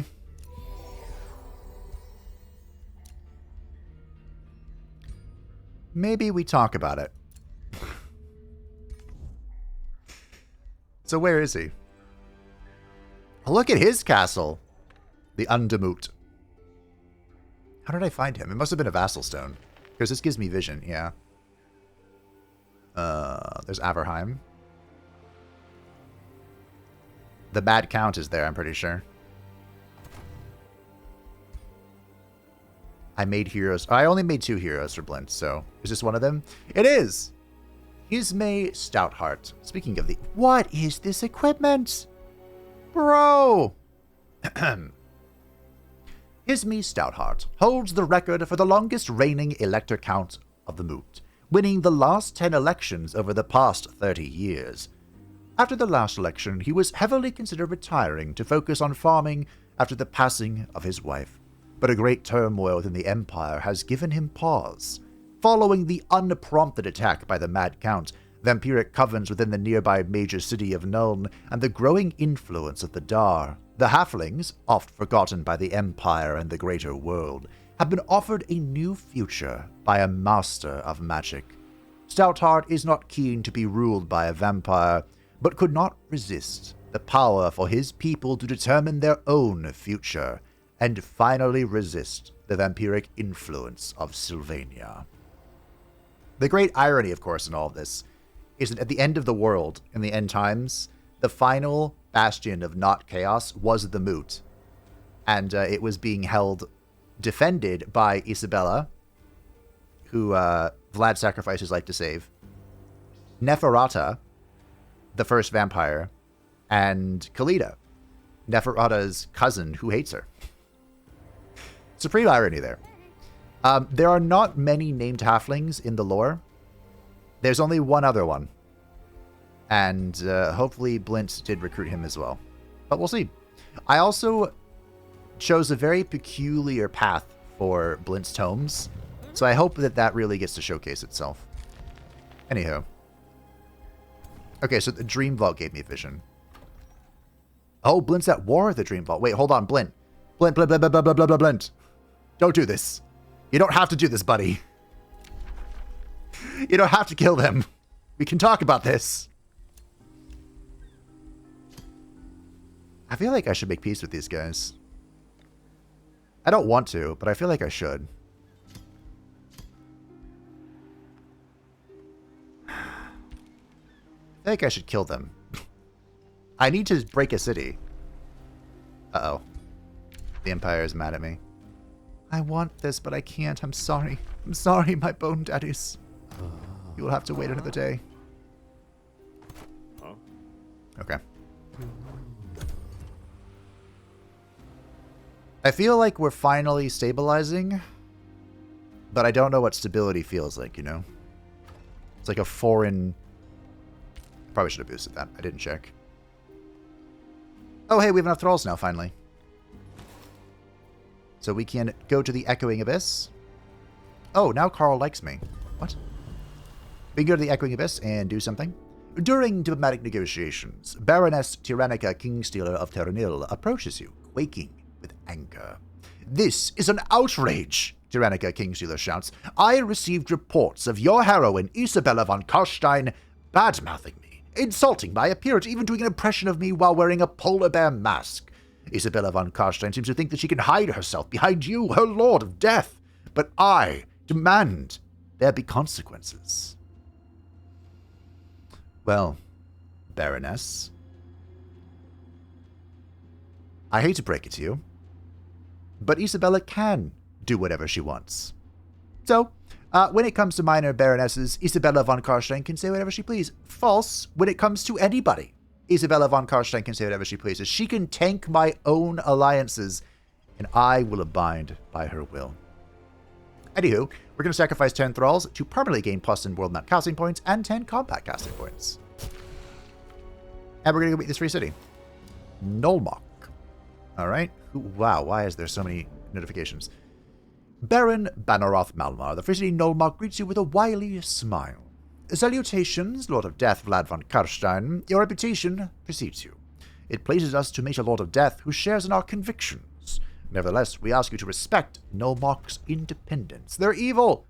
Oh, they're enthralled halflings. Hold on. We're gonna steal Blint's vassals. Yes. We may be friends, Blint, but we're not true friends. Soul Collection is in. There's the Rite of Life Leeching. We will be taking that faux show. Do we morbid sack? I think we morbid sack. So we can keep pushing. If we don't morbid sack, we can't keep pushing, and if we can't keep pushing, our momentum dies here. So the way morbid sack works is we want to all be on the same province tile.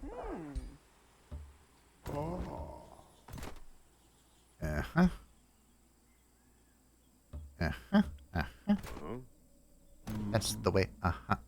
I like it. Okay.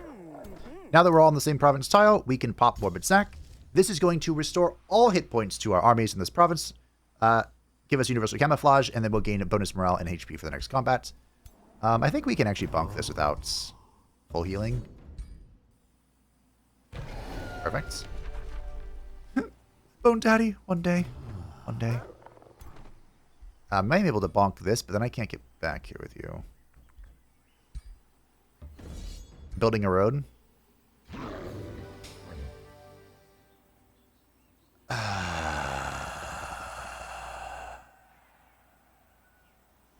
Okay, I'm going to do this fast. We're going to do this fast and dirty. Because it doesn't matter how much damage we take here. It really doesn't. Especially for units that are sacrificial.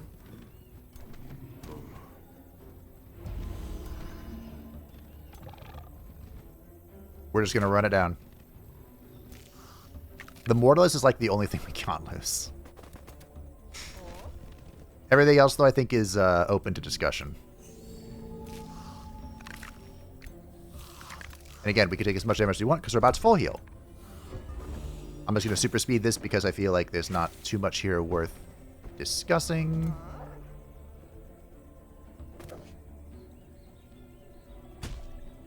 Snapshot that. Big shot that. We go here. These are skirmishers, so they can run away. But we can necrotize this one. Get a zombie. We can pursue her in. Shoot this thing. In the rear with the gear. Okay. Laddy-daddy. Got a stun? Wow. I don't think I have ever seen that weapon stun. And now, of course, when it doesn't really matter, we get a stun. We got a double proc there. That's cool. Not really relevant, but cool. Had sight for a second. Sure. Alright. I can't believe they went in for the fight here. Okay. We have saved the Mortalists. This was silly and pointless. Death. Wow. But we saved the unit, and that's what matters.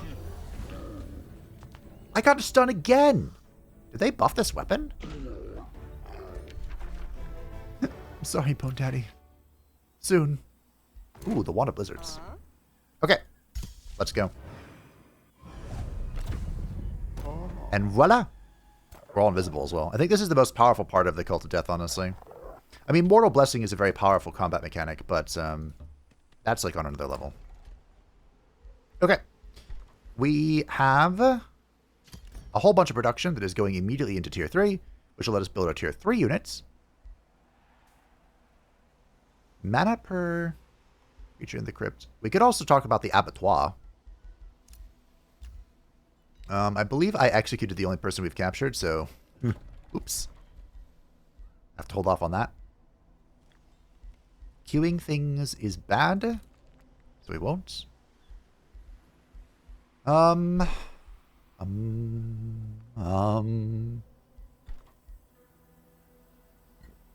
need more farms. That takes 10 turns at this moment in time. I think we build a third farm. We could also start expanding into the water, which I am interested in.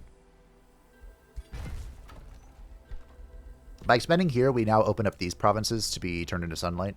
Or, excuse me, sunless. You have freaking dragons. Okay. Well, I'm not going to kill you. Isabella von Karstein has leveled up. We could give her slip away.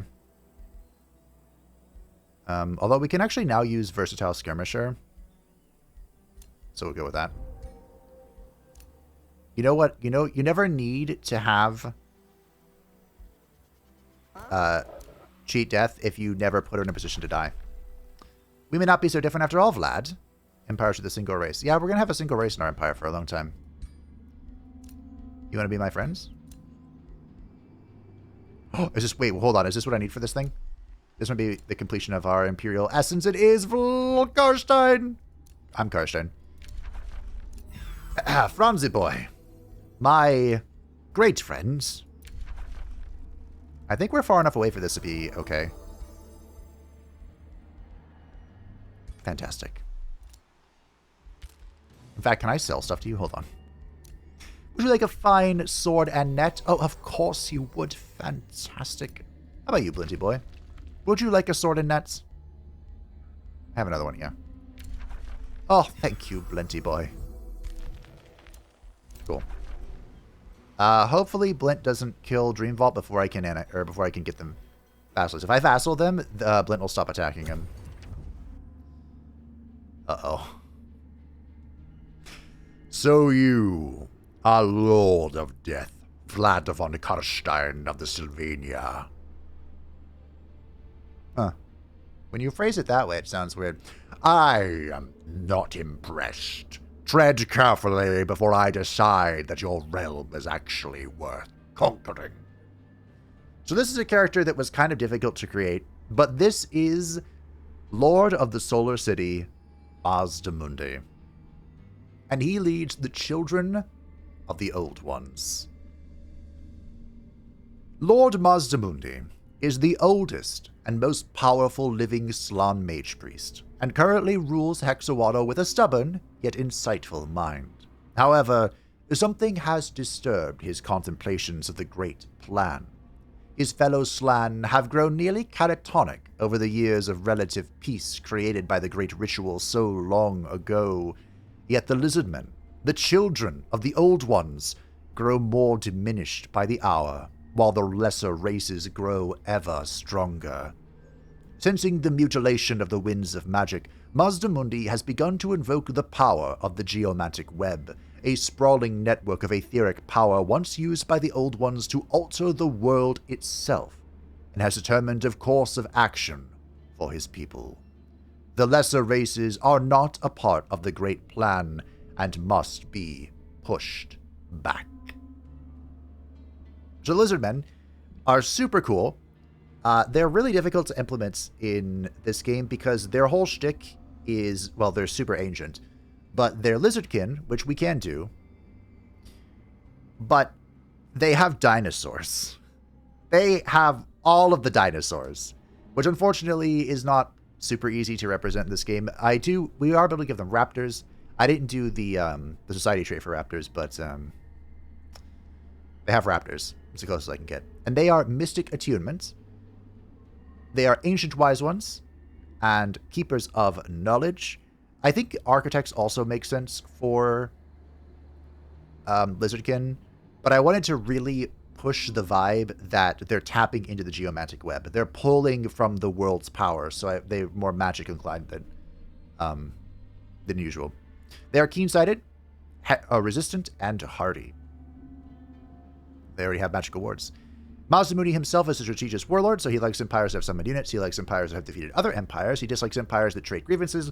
He dislikes empires with stronger research. He is driven by war. He will never surrender. He seeks to exterminate, and he seeks to expand. The reason why I included Masamune and the Lizardmen in general is because in the end times, they didn't really help. Because they reinterpreted the Great Plan of the Old Ones to be they were going to leave the realm. And so they turned their pyramids into spaceships. And, yep. They left. They left the world of malice. So, yeah. That is 21 pop already, Grimgore. Holy Toledo.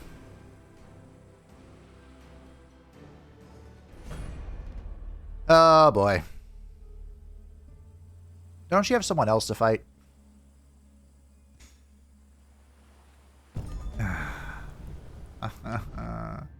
Everyone has their limits, even those who aim for peace. And you've just crossed the line, Lord of Death Vlad von Kostein. Prepare for battle.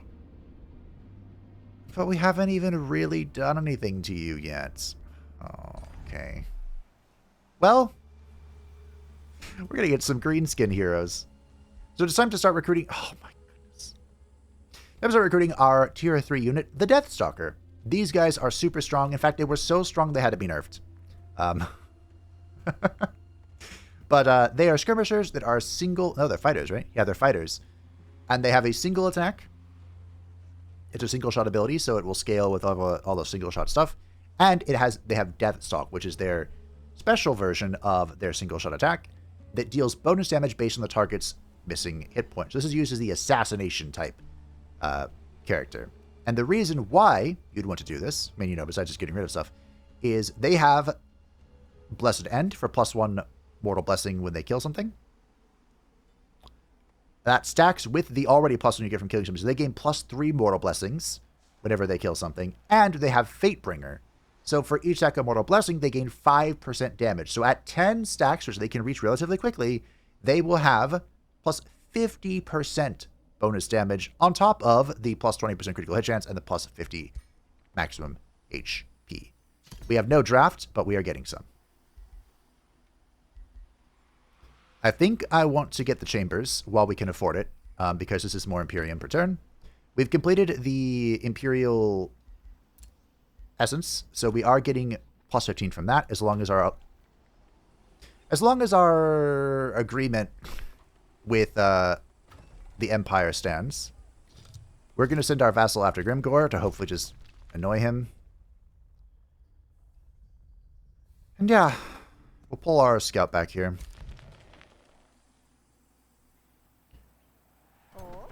This is another Rainbow Clover. They don't stack. This is another one. I'm thinking we just go into the water. And we take out this Pirate Coven. How close are we to this? 13 turns until the campaign changes. I always say it. There are 2 stages in a campaign. Before advanced logistics and after advanced logistics. And that remains true to this moment. Man, everything is so expensive. I have to sell a corpse. I need to... Here. We're going to sell this, and we're going to embalm this one. because I need to keep building. We'll Storehouse Temple off.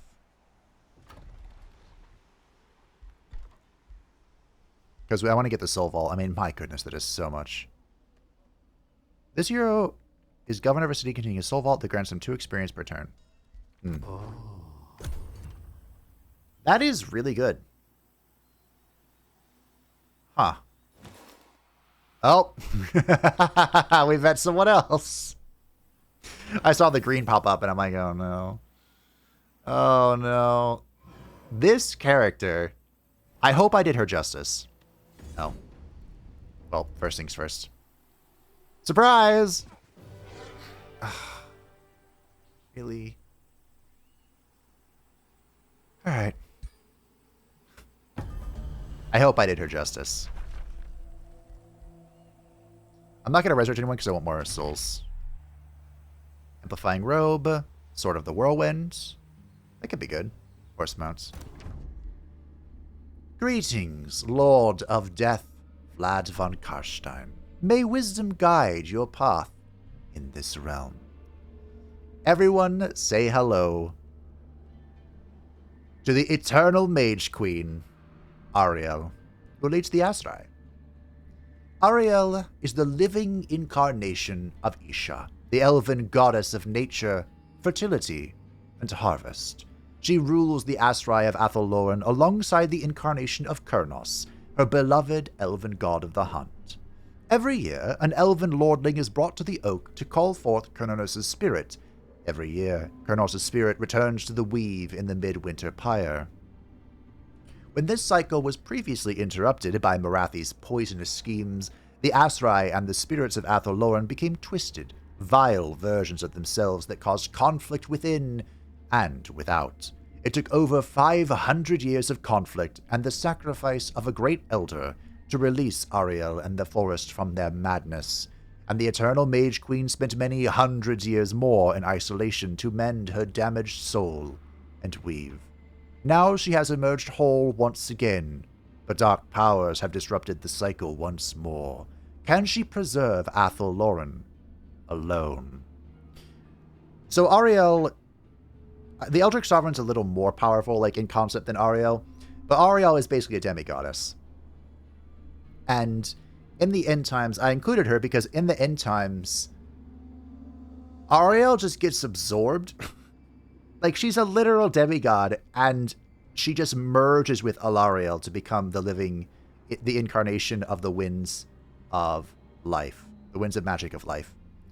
So I felt like she got a little disrespected and wanted to include her. She is our primal cultural representative for the Sylvan Wolf. Ignore the wolf part. This is just because they benefit from all the forest stuff. They are fabled hunters and druidic terraformers. The Astrai are keen-sighted, bonus to physical range and magic attacks, sharp eyes, athletic, and vulnerable to physical. The Astrai play as archer ranged builds, and kiters and all sorts of annoying things, so this makes sense. Already got Fey Touch and Leaf Skin. That's going to be so freaking annoying to find. What have I done? She herself is a harmonious sage, so she likes empires that have many alliances, she likes empires that trade grievances, she dislikes empires that have defeated other empires, and she dislikes empires that execute prisoners. Uh-oh. She favors treaties, wars must be justified, she likes to explore, and she likes to expand. Another thing that happened was in the end times, well, it wasn't with Ariel, because she'd already been absorbed by this time, but Vlad joined forces with Alariel, the Everqueen, who was the incarnation of life. Do I give her... You know what? We'll give her gifts. We'll see what she's up to. Which doesn't really make sense. But, it is what it is. If he would it be? It's so difficult to embark.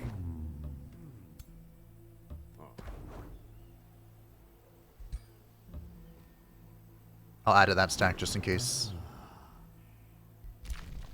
Until we get advanced logistics, it's going to be annoying. It is time for our second tier 2 tome. Now, this is where I think... this is where I have a bit of a controversial choice. Because I think the most obvious is just Tomb of the Doom Herald. Just get all of the morale-reducing effects, bring and reap terror wherever you go. It's not really what we're focusing on, so it doesn't really make sense to me. Although, let's be honest, Doom Death Trench is a good one. But I was thinking about Tomb of the Beacon for Mighty Meek. This will make all of our Tier 1 and Tier 2 units faithful to reduce their upkeep, otherwise irrelevant. They'll give them +2 status resistance, and it will give them +1 spirit damage on attacks for each unit tier of the target. So, if a Tier 1 unit, the Skeleton, is going up against a Tier 5 unit, that is +5 spirit damage for each attack. This is part of what made Gaius Julius Mento's campaign so insane, because we were focused heavily on Tier 2 units, and Mighty Meek elevates those to higher levels. And I was maybe thinking Covenant of the Faithful just for more mana, because we're going to be using a lot of mana in this build. So again, it's kind of like controversial. Doesn't really make sense. We could also get a Chaplain, maybe. We're part of the Empire, sort of, kind of. But yeah, I think that's what I want to do. Shades could also sort of make sense, but because we have the Deathstalker, I didn't really want to double dip, and we're not really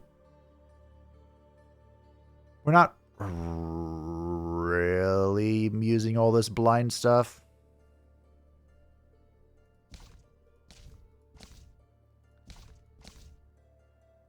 Could also maybe do Revelry, maybe Mayhem. I thought about summoning for a little bit because it has a whole bunch of stuff to deal with magical origin units, which we have a number of and we'll have even more.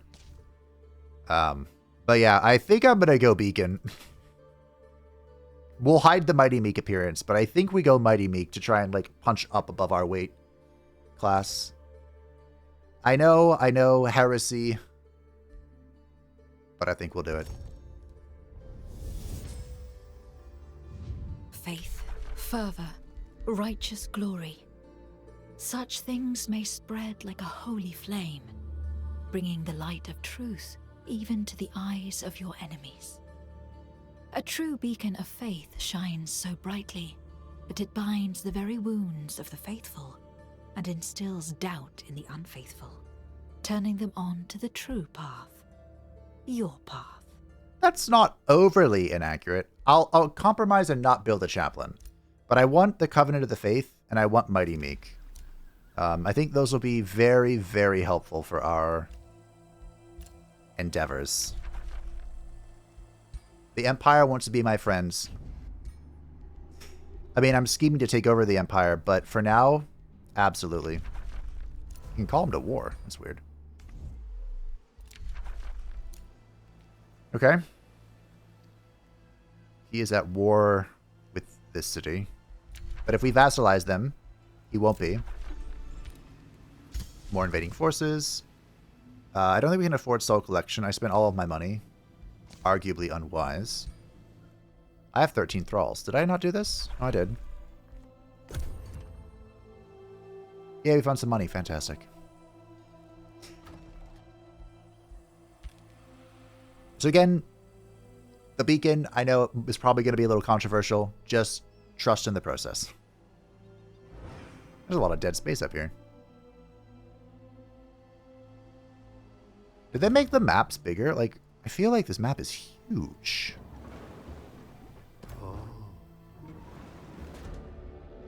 As your troops approach the mercenary band of guards, they raise the white flag. You're hired by a rich merchant to look after the pearl reef. The leader of the gang, a death guard, explains.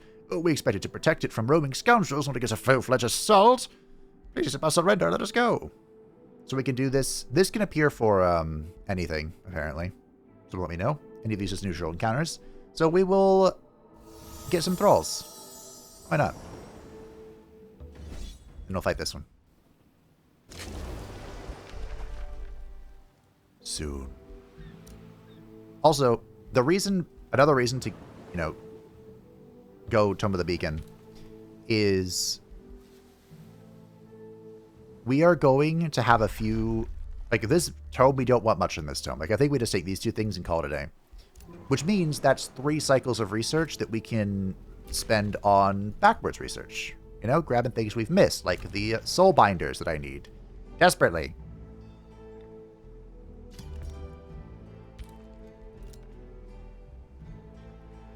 Carl, I wanted that. Oh, that's the wrong one. Carl, what happened to your thingies? Hopefully someone's just standing on it. Dark Vigor is fantastic. I do want it. It's unfortunate. I am pleased to see we share a friend in Carl Franz. Nice. Guildmaster Erlof Forge Runner, the Free City Bastion, greets you with some suspicion. You look gnarly. Salutations, Lord of Death Vlad von Karstein. Your reputation precedes you. Forgive us for being wary. We may not share your beliefs, but we ask you to respect Bastion's territory and independence nevertheless. Okay. Tier 3 evil settlements. Dreadful vampires. Cool. Cool.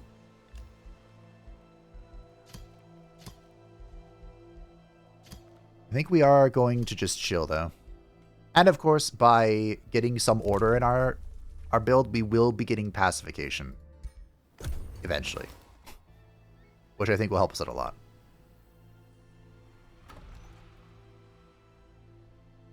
So, I feel like I'm over-explaining myself, but I believe this was the correct call, for what it's worth. I'm taking my sweet time clearing out my domain. We're on turn 34 already.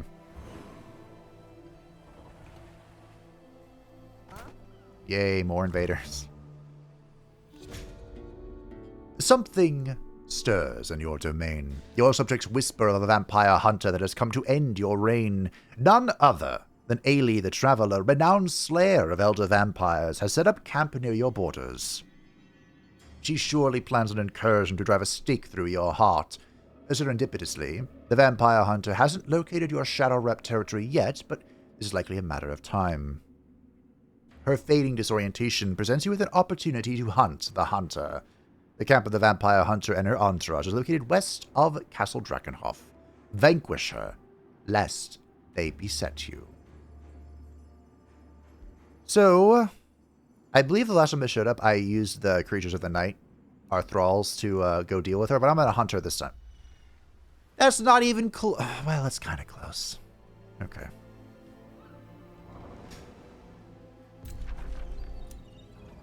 Gross.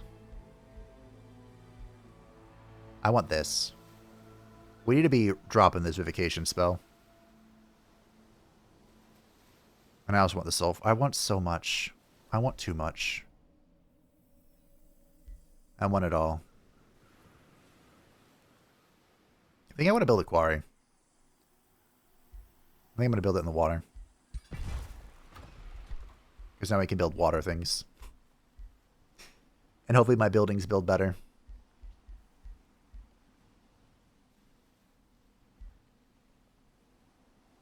And I wouldn't mind a soul well either.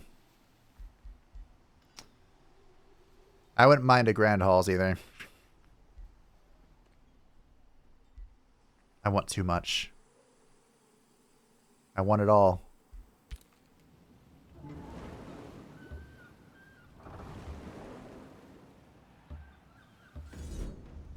might have to fight this. This might be our finale of the day. Oh, okay. Okay. So, of course, on boats, I'm on a boat. It is worth pointing out. We have the embarked penalty, right?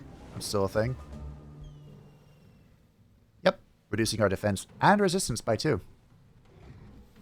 Someone pointed out, I think it was a comment in one of the older series, that Pepperidge Farm remembers you used to be able to build ships in this game. Actual, like, warships. They were units that were dedicated to fighting on the high seas. So they couldn't, you know, go on land. So people usually didn't build them. So I got rid of them. I built a couple of them. Every now and again, it was funny to have a like a stack of boats.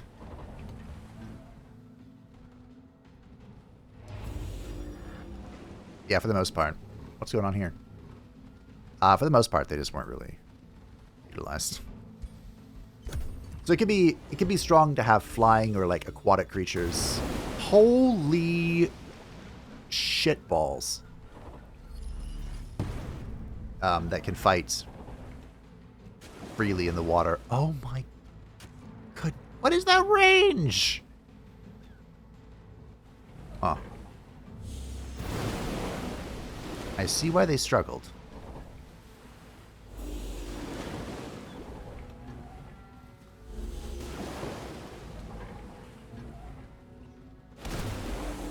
Oh my goodness.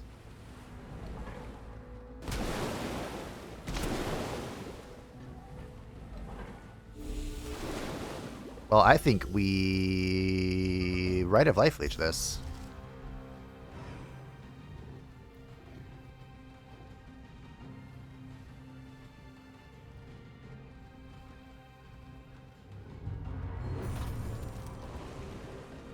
And Vlad goes in. Oh, the zone of control here is so annoying. Okay. Like I can still jump in the water. Holy hell! 6 defense? Oh my.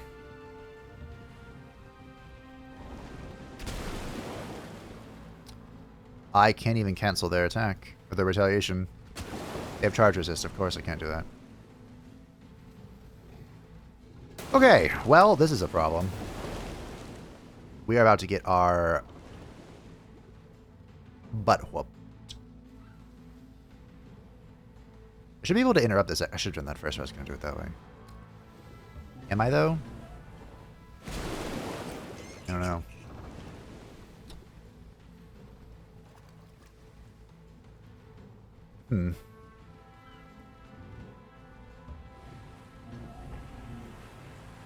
Blink could be pretty helpful right about now. Okay, we'll get a charge in. Here's just the stun. Which is how I expect this to go, by the way. It's very unusual when we hit all the stuns. We might be able to get through this bastion. Maybe.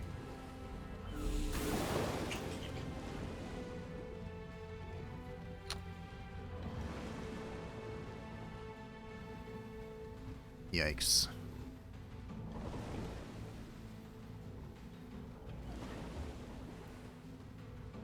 We can Death Axe this.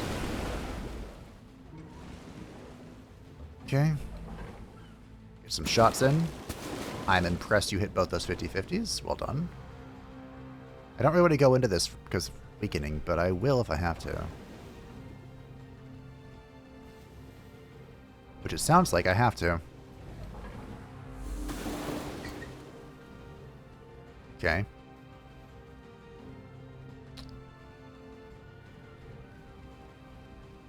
Alright. Take this hit. Now I'm back here being annoying. For what little it's worth, honestly.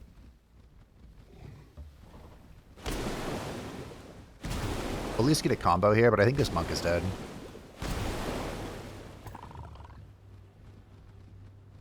I just don't have a good angle.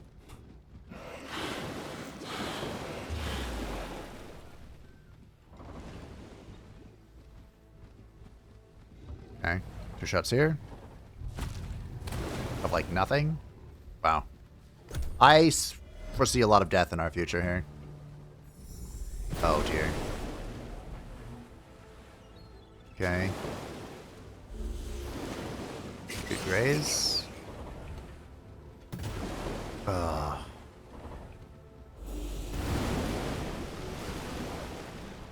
Well, we're getting stronger with every death. Wow, there's just a whole bunch there. Well done.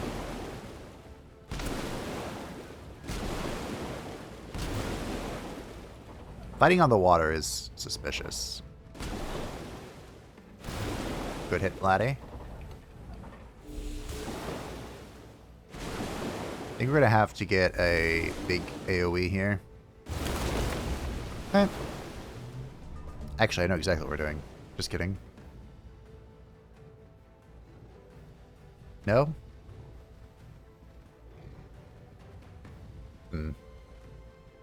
This is a death angle. The only question is, where is death going? Death! It is resisted. Alright, well. It is what it is.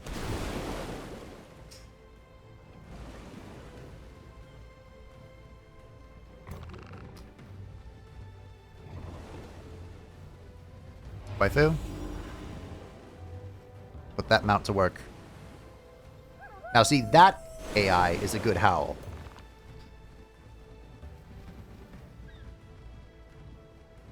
I liked that howl.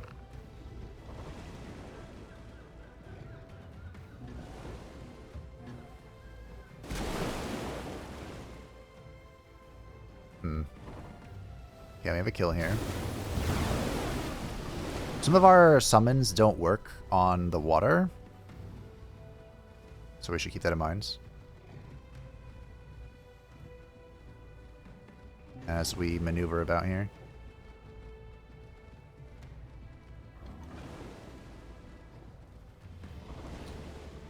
Like, I think if I necrotize this guy, he just disappears.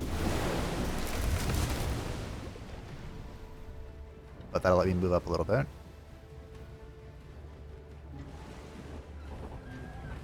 Like, I can strengthen this guy.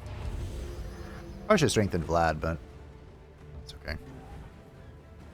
Oh, I thought that was 65%. It was for him.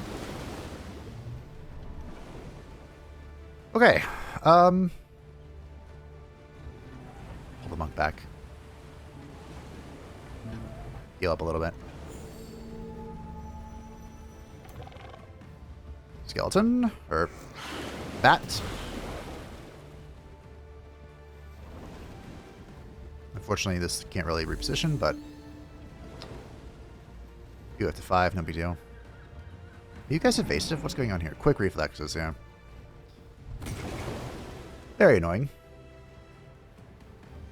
Okay, can't kill through there, so you just go here. This hero is going to be able to act freely, but that is probably the only one. You know, this weakening cloud is really annoying. I don't actually like this ability normally, but it's being used against me quite effectively. Alright. Waifu is quite far out, but I think she'll be okay. Good stun, Vladdy Daddy. Okay. That has... Are those tier 3 summoners? I think they are. Or Mystic something. Good swing from Waifu. She has prepared shot ready to go.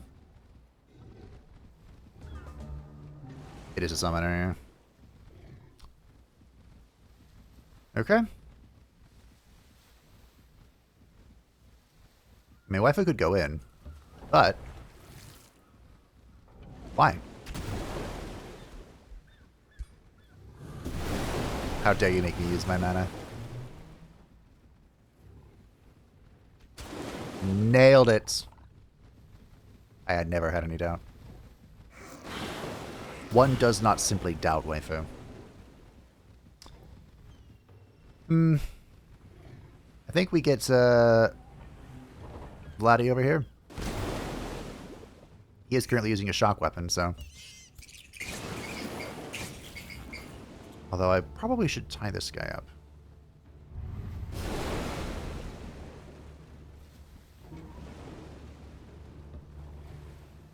I won't. We'll shoot him to death.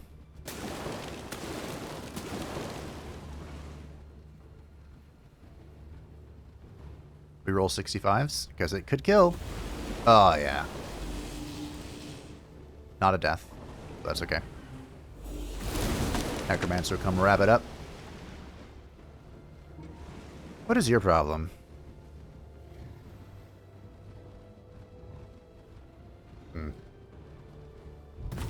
It always feels... Doing like a dedicated ranged build often feels bad if you don't have, if you don't go that Arcane Tome. But, just okay. It doesn't make sense for us to go that Tome, so we won't.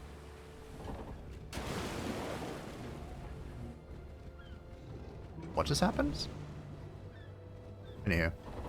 Waifu's gonna chase this down. Nailed it. It was a graze, but it's a nailed it when it comes to her.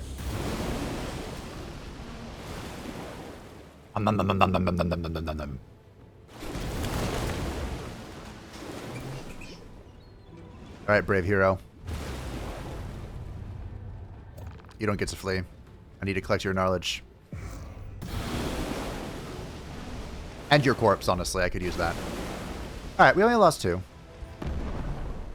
It's unfortunate that one of them was, in fact, quite good, but... We did get the Sniping Astral Bane. Ooh. This is what they were using against us to deal bonus damage to magic origin units. And the Dawnbringer's Blowtube. Yeah, no, thank you. We got a Dwarven Hammer. Okay.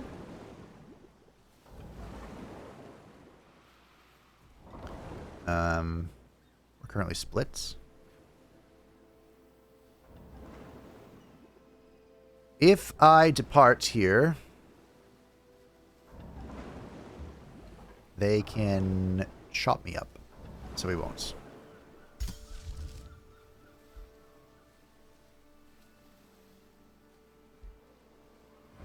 We shall mighty meek. And we shall Covenant of the Faith. So we can get the Covenant of the Faith. Then we'll have 2 cycles to back research and try and find Soulbinders, Blood Mage, and the Sanguine Mark or whatever. And that'll be what we do. Tier 2. We could make a Pursuer. I might make... I don't really want to afford the upkeep of another Outrider. Like, our little scouts are here. I want them to come pick up this. But let's just put her on auto for now. Vladdy Daddy. Do we want him to Willbreaker? I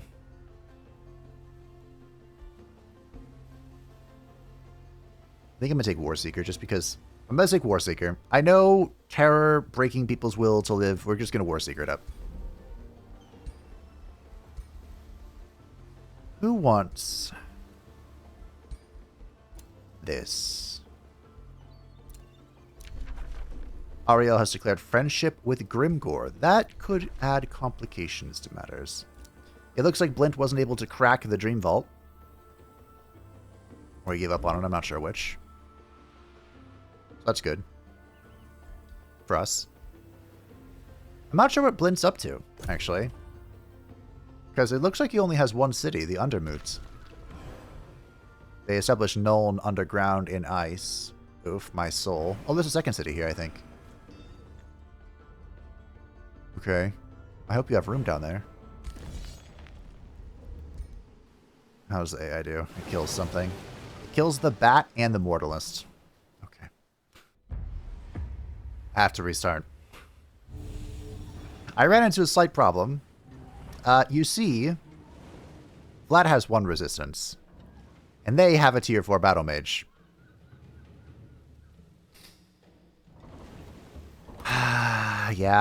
Yeah. Vlad died. And Vlad doesn't have his come back from the dead thing yet.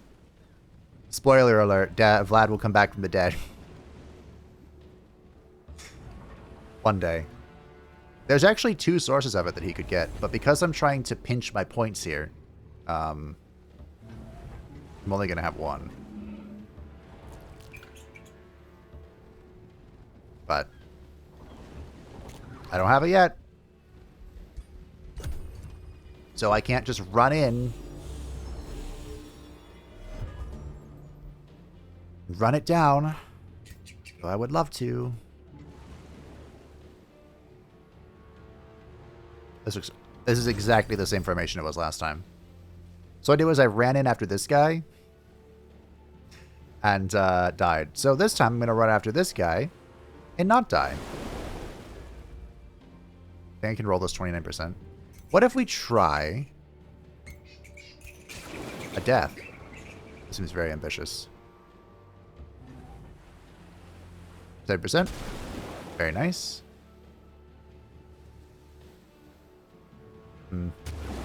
Grazed it. This is going to be one of the craziest deaths I've ever attempted. Well, not ever, but I've attempted yet. But it would be really funny if it works. We have already hastened and strengthened and all that. Okay. 85%.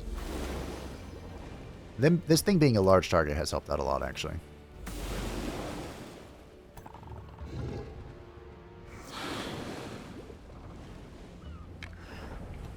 Okay. Death. It is the inescapable end. Not quite. We go for the stun. We nailed it. Cool. We'll leave those melee units in the back because they're on the brink of death. You'd think that if I... that was the Mortalist, wasn't it? No. You would think that if I reloaded to save Vlad's life, I would have remembered about this 1 hex radius attack. But I did not. I did not remember at all. And I have been punished for it. Heavily. But I've already reloaded, so we're going to eat our punishment with glee.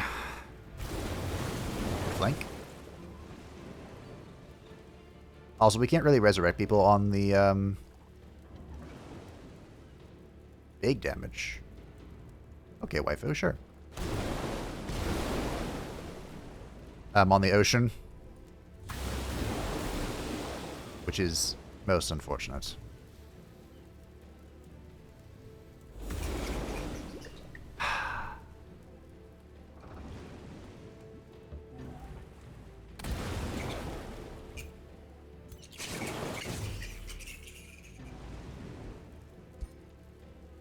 You know what? We can do this.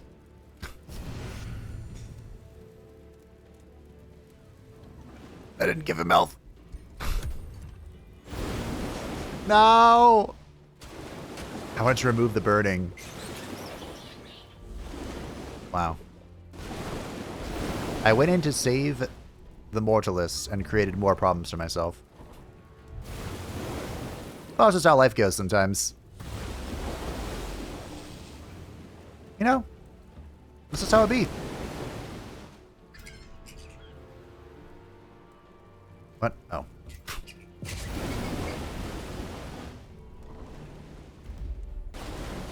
So we lost the bat and we lost the necromancer. But I saved the Mortalist and the other thing that died. Well.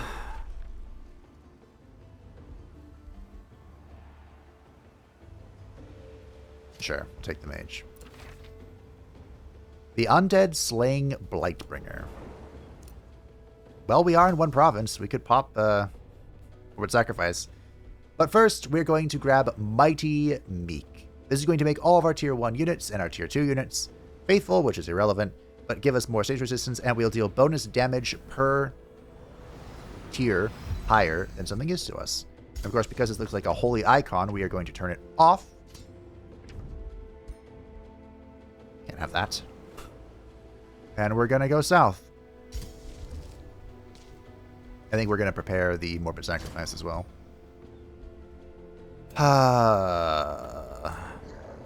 It's going to be a tough city to crack.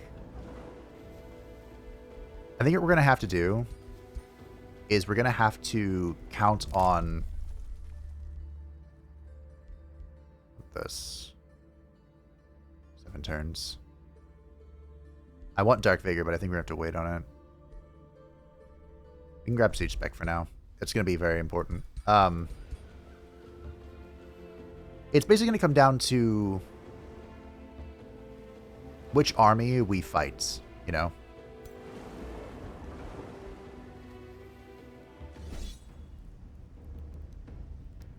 This is a trap. It says safe, but it's not. This alone will kill everybody. I have to wait and heal up a little bit. Hello. How close are we to this? 5 turns out. I might keep this alive until then.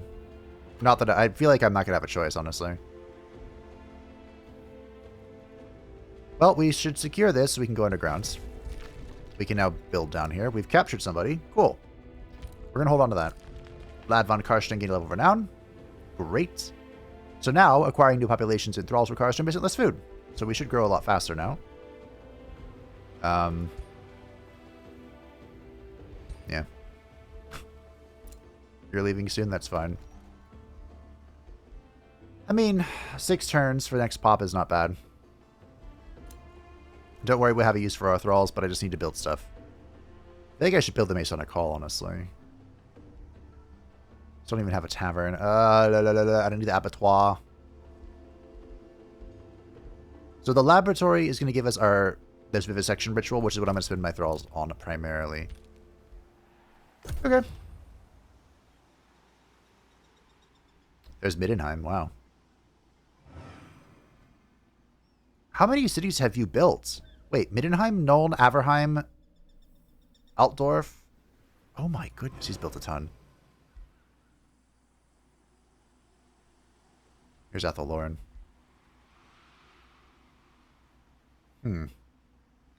Athelorn is 12 pop, and the Black Crag is 22.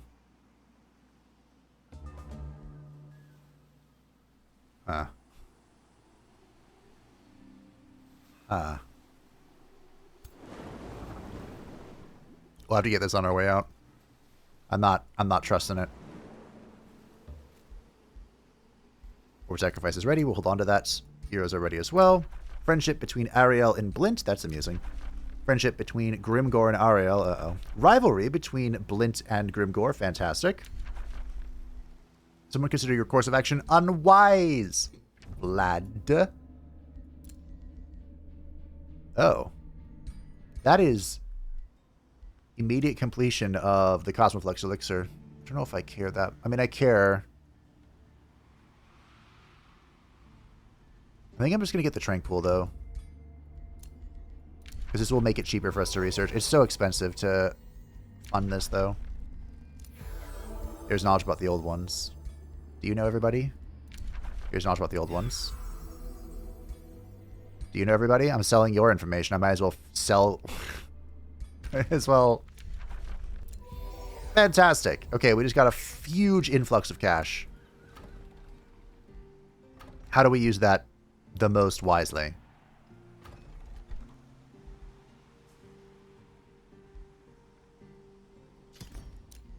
By getting started on the Masonic Hall. Okay. That is a... I like that.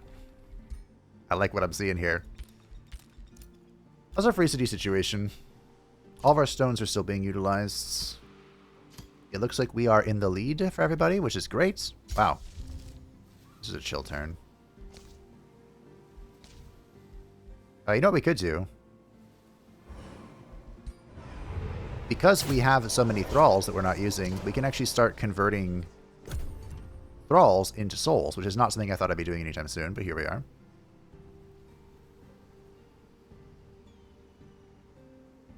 Okay. We can go back and forth. The Destiny of Shadow is also within our reach. I mean, not really. I need 100 more units to die, but we're getting there. Hey, that was my wife's passion project. Don't go after that. Okay. I think we'll take 1 turn in friendly domain. Unfortunately, I won't have any nature, so we won't be able to get well, I have 1 nature. Well, we'll get to natural recovery. Alright. Fantastic. There's a Sanguine Focus. Here's a Soul Drain. And then we'll start ripping the Covenant of Faith. This will give us more mana income, which is fantastic. Deathstalker is in. Here he is in all of his wondrous glory. Do I want a second one? Not how long it's taking me to take them, to build them. We probably should build the Blood Altar, honestly. We are 5 turns out of this. Why do I feel like I'm just going to keep playing? Carl France has begun negotiating with Dome Raz. That could be a problem, because he is a chosen uniter and good. But we'll keep an eye on this. It should be fine. Grimgore has crossed Mazdamundi. Fantastic. Rival between Blint and Ariel. Good. We are now neutral. Oh. Okay. I mean, are we really evil? Are we? Are we truly evil? Are we just trying to find our own way of life in undead?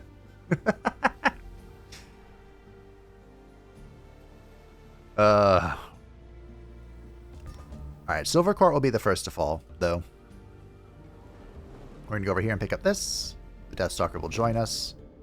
We shall attack them because I don't want them to leave.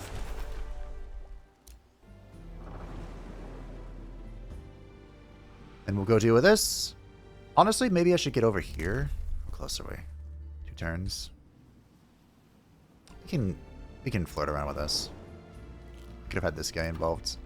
Tier 2 for Templehof, which is fantastic. I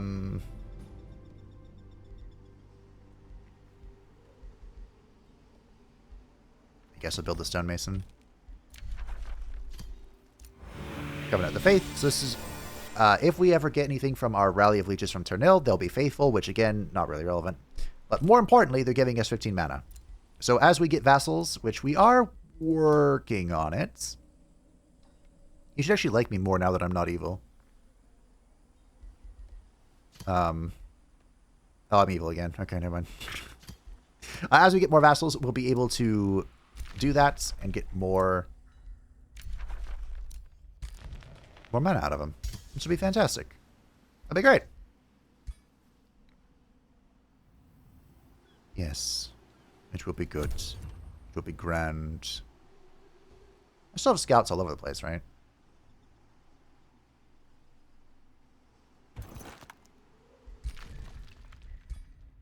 They're looking... Oh. There's Grimgore. And with a YOLO character. He actually killed my scout. Oh, wow. Wait. They're really close to each other. And he built right close to the Black Crag. Wow. No wonder Mazamudi doesn't like him.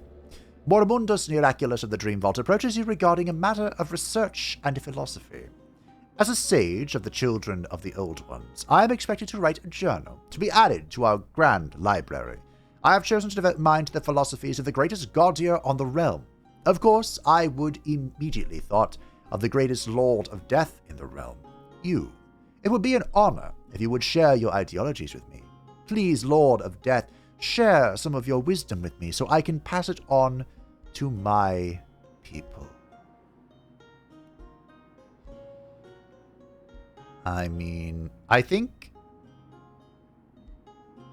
Look, Imperium is what I would take if we were min-maxing, but only in death can spirit and body reach their individual potential.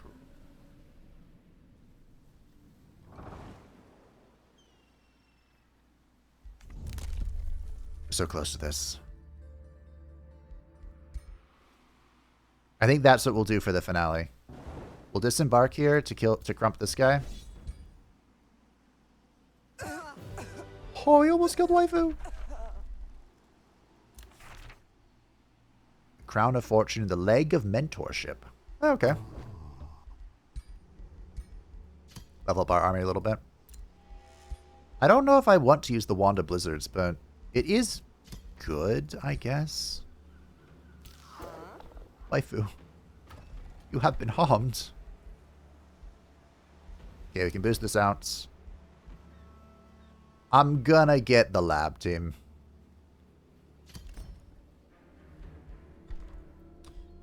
We're gonna boost this guy too. I have a little money, we're gonna start spending it.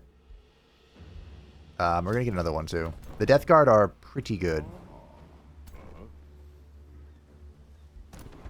There's also Death Guard in, no, they're called Depth Guard. Play on words there. For the vampire counts. Oh, that's not what I wanted. I didn't want any of this. Okay, we'll take the Blood Cultist. Which brings us to our first Tier 3 Tome. So, this is the moment of reckoning. The Tome, we'll get to you, of great transformation.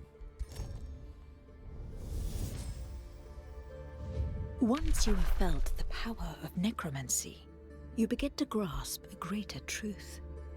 An empire does not really require life to truly live. Life is untidy. It is unpredictable and inefficient.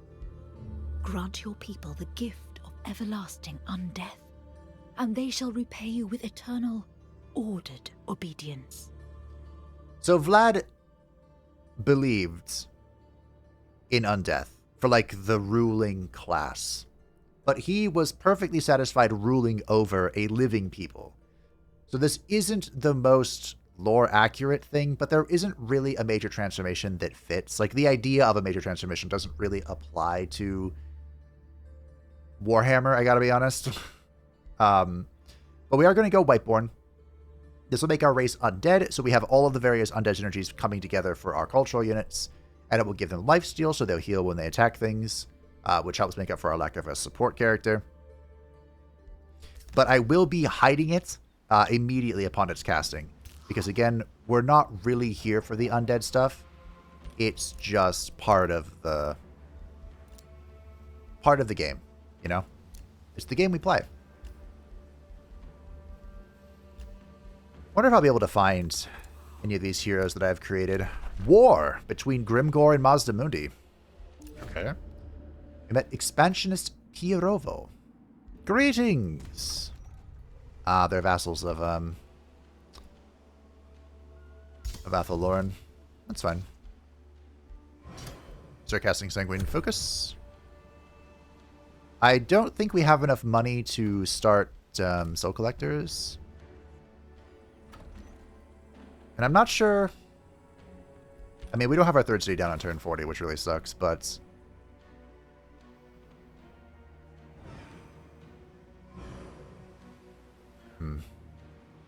Yeah, the AI is blowing ahead with cities. I feel like I should definitely build one. The Beast Wrangler that resided in your domain has led his full menagerie before you to announce his departure. Despite the aural explosion of growls, neighs, and bellows, the voice of the Wrangler Ogre still sounds most clear. I go now, but I want to thank you for allowing my presence. The Wrangler Ogre gestures to his creatures. We not always welcome everywhere. He clicks his tongue and the beasts walk away in a line, like a procession. Two Thunderbirds pull the cart of the Wrangler Ogre. I follow where my animals lead me, not all the way around. Perhaps they lead me back here someday. Perhaps. Alright, so... Pacification. Soil Tenders. This doubles the effectiveness of our farms. And next turn, 2 turns, Advanced Logistics. So we are going to go deal with this. Unfortunately, Waifu did not fully heal, but in due time. In due time.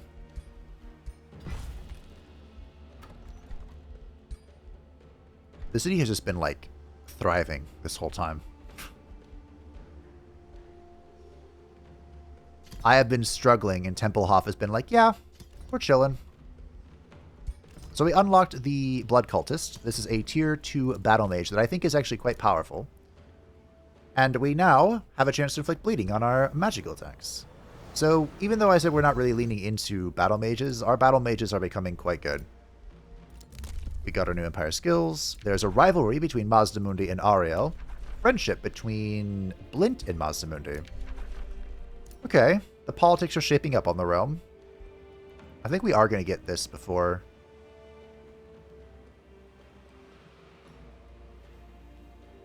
before the Emperor gets involved. Diplomatic approach will assure victory. Nice. Will it? I hope it will. We could get a bat again. But this will be our final turn for realsies. I'm coming up on 3 hours of recording. But it's just so much fun. I'm really having to like focus and crawl through everything because of our difficulty. It's doable. Doable.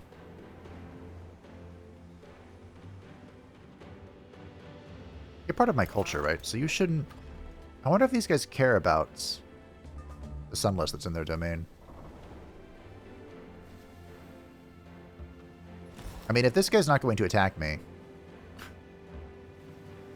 I'm okay with that. Does no one have movement here? Nope.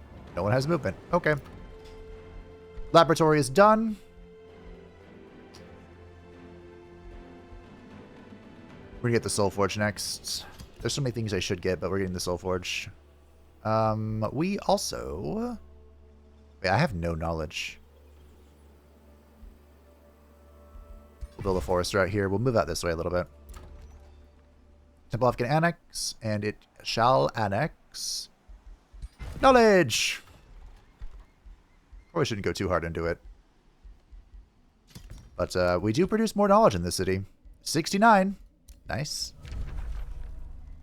Now somebody would like a wizard's bond. Okay. Sure. You want a defensive pact? Do we form a defensive pact with the children of the old ones? That seems a little off. Thank you for the money. In the Denathrius playthrough, I couldn't use this at all. This feature. I have to be careful. Because I also want to I want to use the forge as well. Masamudi friendship with Blint. Cool. I think we're going to have a big brouhaha here. But we can also now use the Vivisection Ritual. So for 4 Thralls and 150 casting points, we can do physical damage to an army on the world map and gain a whole bunch of knowledge. So we're going to be using our Thralls pretty much exclusively for this for a while. We're just going to be dropping this, farming knowledge, moving on with our life. It's going to be great. At least that's the plan. So we have found 5 characters. That means there are 3 left. I think I know who they all are as well. Oh, that's odd.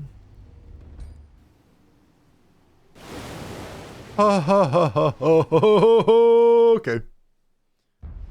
Why didn't this draw in the other things? Well, anyhow. We are in a bit of a precarious position here.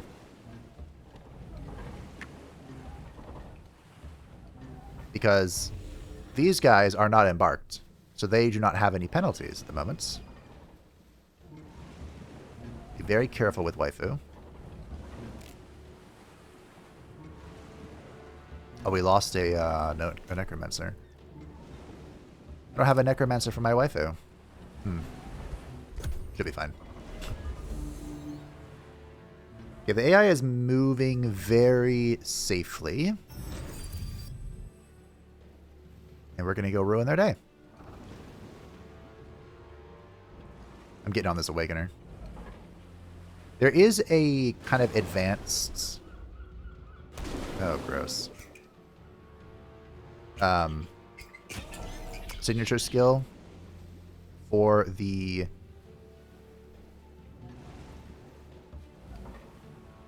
Elder Vampire that would be really good in this situation, but I don't know if I want it.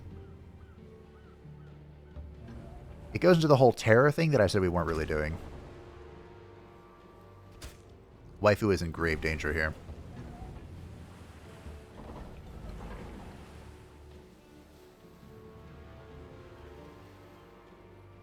I might be able to do a thing. Hold on. Mate. Holy crap. What is this? A legendary skeleton mage. Well, okay. Hello. Und goodbye. So I took his position. So the Death Stalker is now tying all of this up. And got a whole bunch of Mortal Blessing. Now remember, heroes count as tier 5 units for the sake of skills that deal with that stuff. So we're getting a whole bunch of bonus spirit damage in these attacks from our skeletons. Which is kind of amazing. And the only reason we're doing a lot of damage here. I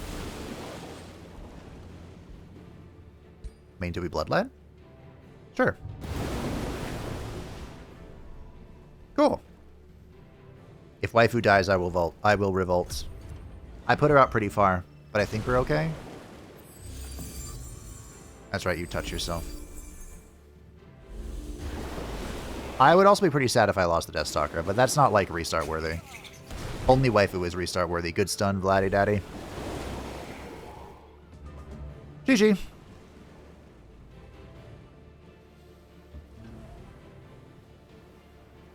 I had prepared strike. Wow. Waifu. Goodbye. Yeah, I forgot to mention there's also resets on kill. This is once per battle, I think, but it resets on kill. Which is pretty good. I think we're going to have a nice, long relationship with the Deathstalker. Now, I don't think that you can have an entire stack of Deathstalkers. We'll find out. We can give it a shot. We can try it. Wow. We got so much stronger just from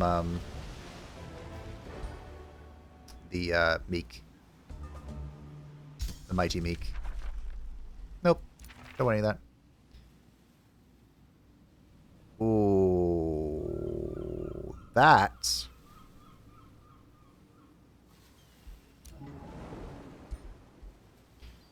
That is a floating dagger. Level 8 for Isabella von Karstein. Adept of Shadow does in fact give Unholy Leader. So she can lead our stack. And we get to choose now. Maybe I should get Slipaway. We cannot let Waifu die.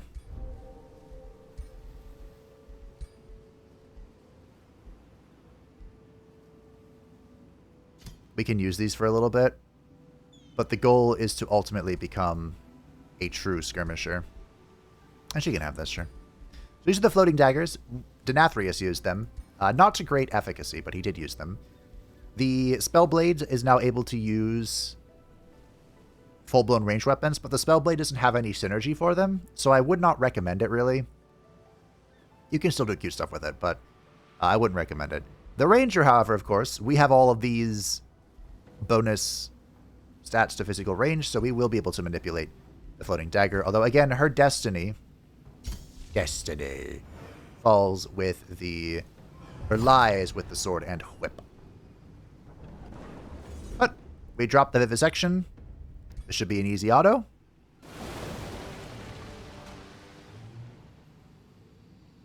Look, the final battle of the day cannot end with losing anything. It's the final battle. We're gonna go crumpin'. This is 4 times my back speed. Interesting. Aethermancer just recently introduced the ability to speed up the game. And, I mean, that game has a lot of mathematics in it. Wait, am I just running it down? Like, there's lots of sequences of things that can happen.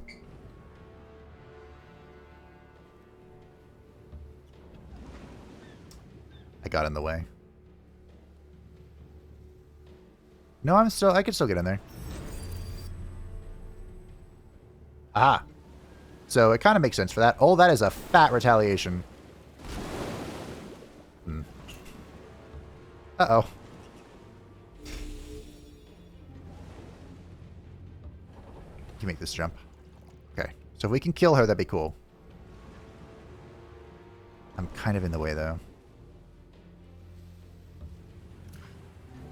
65. Nailed it. 25. Close to nailing it. Jump. Nailed it. Oh, she didn't survive, or she didn't die. Now she's dead. Okay. That was a wild turn of events. My emotions ran high there. Told you, we can't have any losses, but I played so recklessly. We're fine. We're fine. Totally fine. Totally fine. Nothing bad could possibly happen from that. Oh, pain. You'll be fine, waifu. This is why they gave you slip away.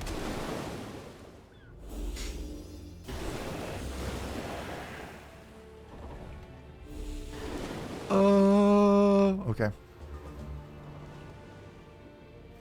We're so in. We'll find a way out of this pickle together. I definitely should have maneuvered that thing around. Okay. What is this? Oh. Ew.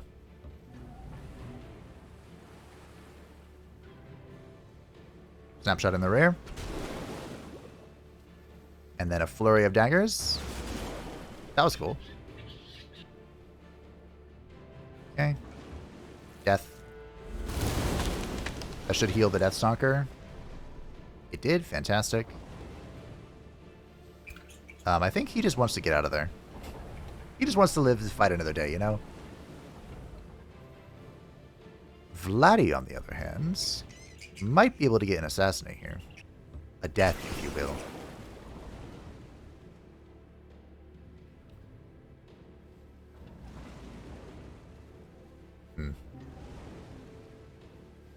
Where are my pursuers when I need them? Dead, like everything else. Like everything else that I love. We're getting some nice bonus damage from this Mighty Meek. Okay, well, we'll try this. Death! It is the inescapable end. Oh, I should have been able to move one more... Whatever, it's fine. Bunk. Okay. Move over here. Shank that. And move over here. And stab that. Okay.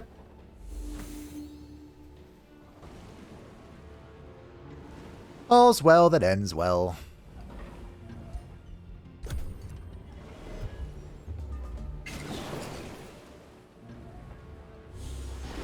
We did it, team. We didn't lose a single unit. And it was never even close.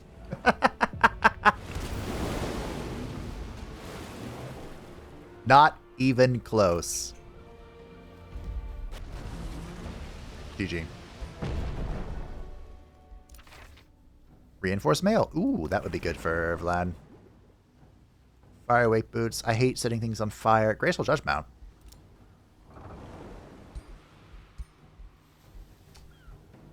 I've enjoyed this. This is literally my only resistance. My only one. Wow. This is probably still better. Somehow. Okay, momentum. We've got it.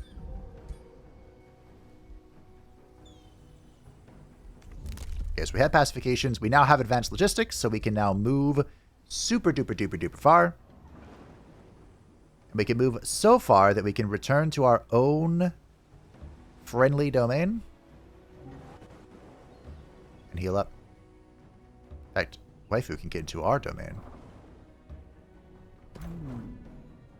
We did it, team. And we're going to keep casting for the 6 ritual. You're doing great. We are not taking any heroes at this moment. We got some remains. We got some remains. We got some remains. Rivalry between Ariel and Blint. Well, that's not great. Gemkey Peasant of War Party. Boo-hoo. We knew that was going to happen. I was thinking of you, Vlad von Karstein. We have much in common. Do we? Do we have much in... So he wants a defensive pact, basically.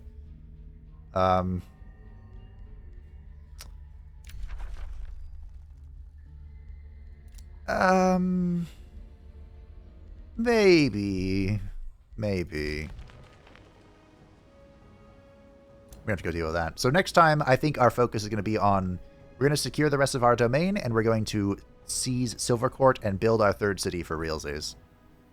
I have to be in defensive pact to have vision of you, right? I think so. Alright, let's do it. We vampires will stand against the world and all that. Okay, that's all we'll do for now, though. Did he build his other hero? That's really all I wanted to know. He has so many tier 3 units, though. What the heck? Wow.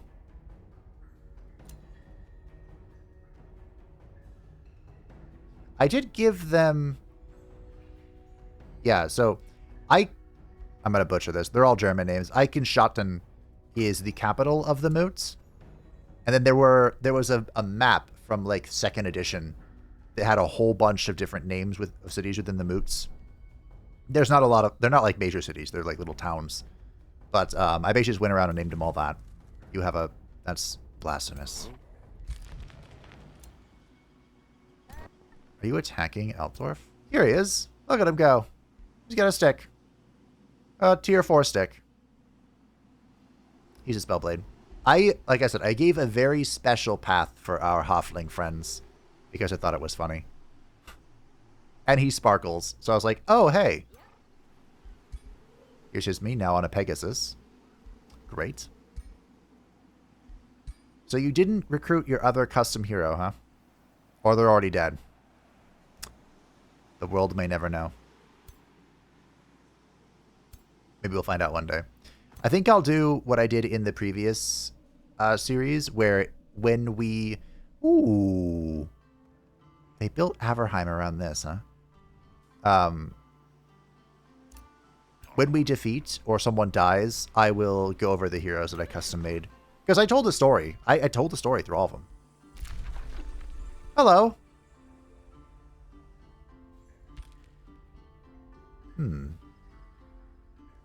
You get 2 landmarks next to each other. It's a golden wonder. Well, I think I know where I want to build my next city. I'll just take over Averheim. Averheim is in such a good position. If they have the way down. If they don't have a way down, this kind of sucks. They have this. This. Ooh. Ooh. Team, we might need to come yoink some prime real estate. But that is a problem for future Fabe to think about. Thank you all for watching. I hope you enjoyed this extra long episode. It wasn't intended to be one, but it turned out to be that way. You know what? And I think that's just fine.